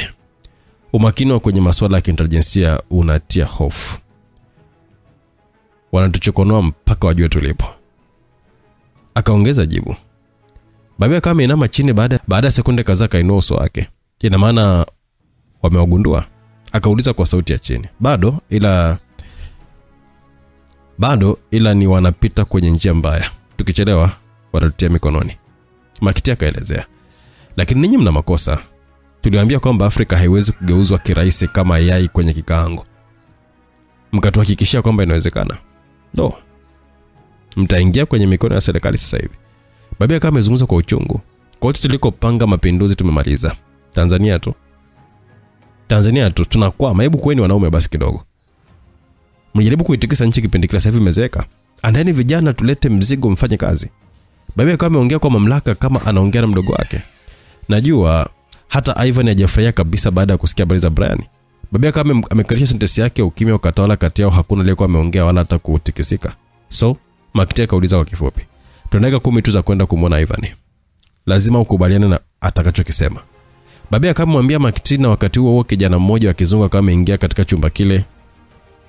Unazifu wake ulimnadi waziwazi kwamba ni mlinzi wa mwanamke. Makti akamtazama mwanamke huyo na akakumbuka miaka mingi nyuma akiwa msichana mbichi, akakumbuka jinsi alivyokuwa amefanikisha mauaji ya Dastan kwa mtindo wa kipekee kabisa. Alimkumbuka babi ndani ya Mazda jekundu. Baada ya mazungumzo machache na yule kijana, safari ikaanza. Makti alivaa koti lake kubwa na zito la kujikinga na baridi kali ya jijiro. Aruasi Senati, gari la kifahari sana zalisho la Urusi, lilikuwa tayari likiwasubiria. Makti akalitazama kwa makini na uchu jinsi lilivyokuwa limependeza. Huwezi kumiliki ndinga kama hii Afrika, akawaza. Babi akawa ameingia wa kwanza na Makti akamfuatia. Milango ikafungwa. Mshangao wa Makti haukujificha mbele ya babi. Utamiliki ukiwa rais, akamwambia. Na sura langu hili. Naye akawa ameuliza, no. Kama tuliweza kukuua, hatutashindwa kukufufua. Babi akawa amemjibu, na lile gari likawa limeacha ile hoteli taratibu. Taza nje, barabara na majengo yaliyokuwa yamejengwa mpaka mithili ya ice cream zilivutia katika dutu za giza jepesi. Iliwachukua takriban dakika 45 kuwasili katika msitu wa Kimki ulio nje kidogo ya jiji la Moscow. Msitu wenye takriban ukubwa wa hekta 1000. Ndani ya msitu kulikuwa kuna nyumba kadhaa za kupumzikia wageni wanaopenda kutembelea uoto wa asili. Babi na Makti waliwasili katika moja kati ya nyumba kuu iliyokuwa imejengwa ndani ya msitu huo. Utulivu na ukimya vilitosha kumfanya aliyesimama hapo kuingiwa na hofu. Babi akawa amepiga mbinja mara 3, kisha akafuata mlango wa nyumba hiyo uliokuwa umesongwa na mimea inayotambaa. Kuna binadamu anaishi humu? Makti akajiuliza. Babi akawa amesukuma ule mlango na ukafunguka bila shida. Nifuate. Akamwambia Makiti alikuwa ameingia ndani ya ile nyumba na kufunga mlango nyuma yake. Yule mwanamke akachukua taa ya kandili na kuwasha, akaiweka kwenye kiango na kuendelea mbele kama mita kama 10 hivi. Hapo palikuwa pana mlango mwingine uliofuatiwa na ngazi ilikuwa inateremka kwenda chini. Wakateremka pamoja mpaka walipokuwa wamekuta mlango mwingine. Babu kama bofya kengele na ule mlango ukafunguka. Mara tu walipokuwa wameingia, macho ya Makiti yakapokelewa na sebule pana yenye kila aina ya samani za thamani. Taa nzuri za umeme zenye urembo wa aina zikining'inia darini. Sebule hii haikuwa na mtu zaidi ya wawili tu. Katika mkuta mmoja wapo palitundikwa picha kubwa sana ya mtu ambaye Makiti alimfahamu fika, Vladimir. Na wengine walimtambua kama Lenin. Keti hapa. Babu akamwambia Makiti, naye akawa ametina kuketi mkabala na picha ile kubwa. Picha ya mwanamapinduzi wa Kiurusi, mwanasiasa na mnadharia wa siasa aliyeamini katika mapinduzi. Aliyesimika nadharia yake ya Leninism iliyojikita katika jinsi ya kuunda vyama vya kimapinduzi. Aliyejenga kauli mbiu ya kifo cha uhuru. Yote hayo Makiti aliyakumbuka pindi alipokuwa akisimuliwa na rafiki yake huyo Kanali Ivan walipokuwa huko Kiev katika mafunzo ya kijeshi na medani za usalama. Makiti alijikuta akiwa amebebwa na usingizi baada ya kusubiri kwa muda mrefu. Pasipo na nadharia ya mapinduzi, hapawezi kuwa na vuguvugu la mapinduzi. Makiti alishtuka katika usingizi, macho yake yakaungana na yale makali ya Kanali Ivan. Hakujua wala hakuwa na uhakika kama sentensi ile iliyonukuliwa kwenye moja kati ya hotuba za Lenin ilikuwa imetamkwa na Ivan au ilikuwa ndotoni tu. Makiti, Ivan akaita huku akiwa anajiegemeza kwenye kochi lilokuwa liko mkabala na lile alilokuwa ameketi Makiti. Akamrejea Ivan, akaitikia, mapinduzi hayawezekani bila kuwa na hali ya kimapinduzi. Halikadhalika, sio kila hali ya kimapinduzi itakuongoza kwenye mapinduzi. Ivan akanukuu maneno mengine ya mwanamapinduzi Vladimir Lenin. Makiti hakushangaa, alimjua swaiba wake huyo jinsi alivyokuwa ameishiba falsafa ya Lenin, falsafa ya mapinduzi. Kwa nini unashindwa kufikia ndoto zako mpaka umri unakutupa? Ivan akamuuliza Makiti aliyebaki kimya kwa muda. Msikilizaji, mambo yamekuwa mengi, muda umekuwa mchache, tuweke nukta hapa katika sehemu hii hapa ya 6. Tutapata kujua zaidi katika sehemu inayofuata, itakuwa ni sehemu ya 7 mpaka mwisho sehemu ya 10. Unaweza kuipata sasa hivi WhatsApp 0677062012 mpaka mwisho ili tupate kujua hawa waliokimbilia huko Kiev, huko ndani ya mji wa Moscow, huko katika nchi ya Urusi, wataishia wapi, kwa sababu Amata yuko na muda mchache wa kuanza safari kuwafuata huko na anayekuja kumfuata wa kwanza ni Babre huyu hapa Saratov kuja kushughulika naye. Ilikuwaje, ikawaje, tutajua msikilizaji, na mwisho wa genge hili itakuwaje tutajua katika sehemu zinazofuata 7, 8, 9 na 10 ambao utakuwa ndio mwisho kabisa wa simulizi yetu. Mpaka hapo sina la ziada msikilizaji, tukutane katika sehemu ya 7 kujua nini kiliendelea. Mimi director wenu na hii ni Simulizi Maxi.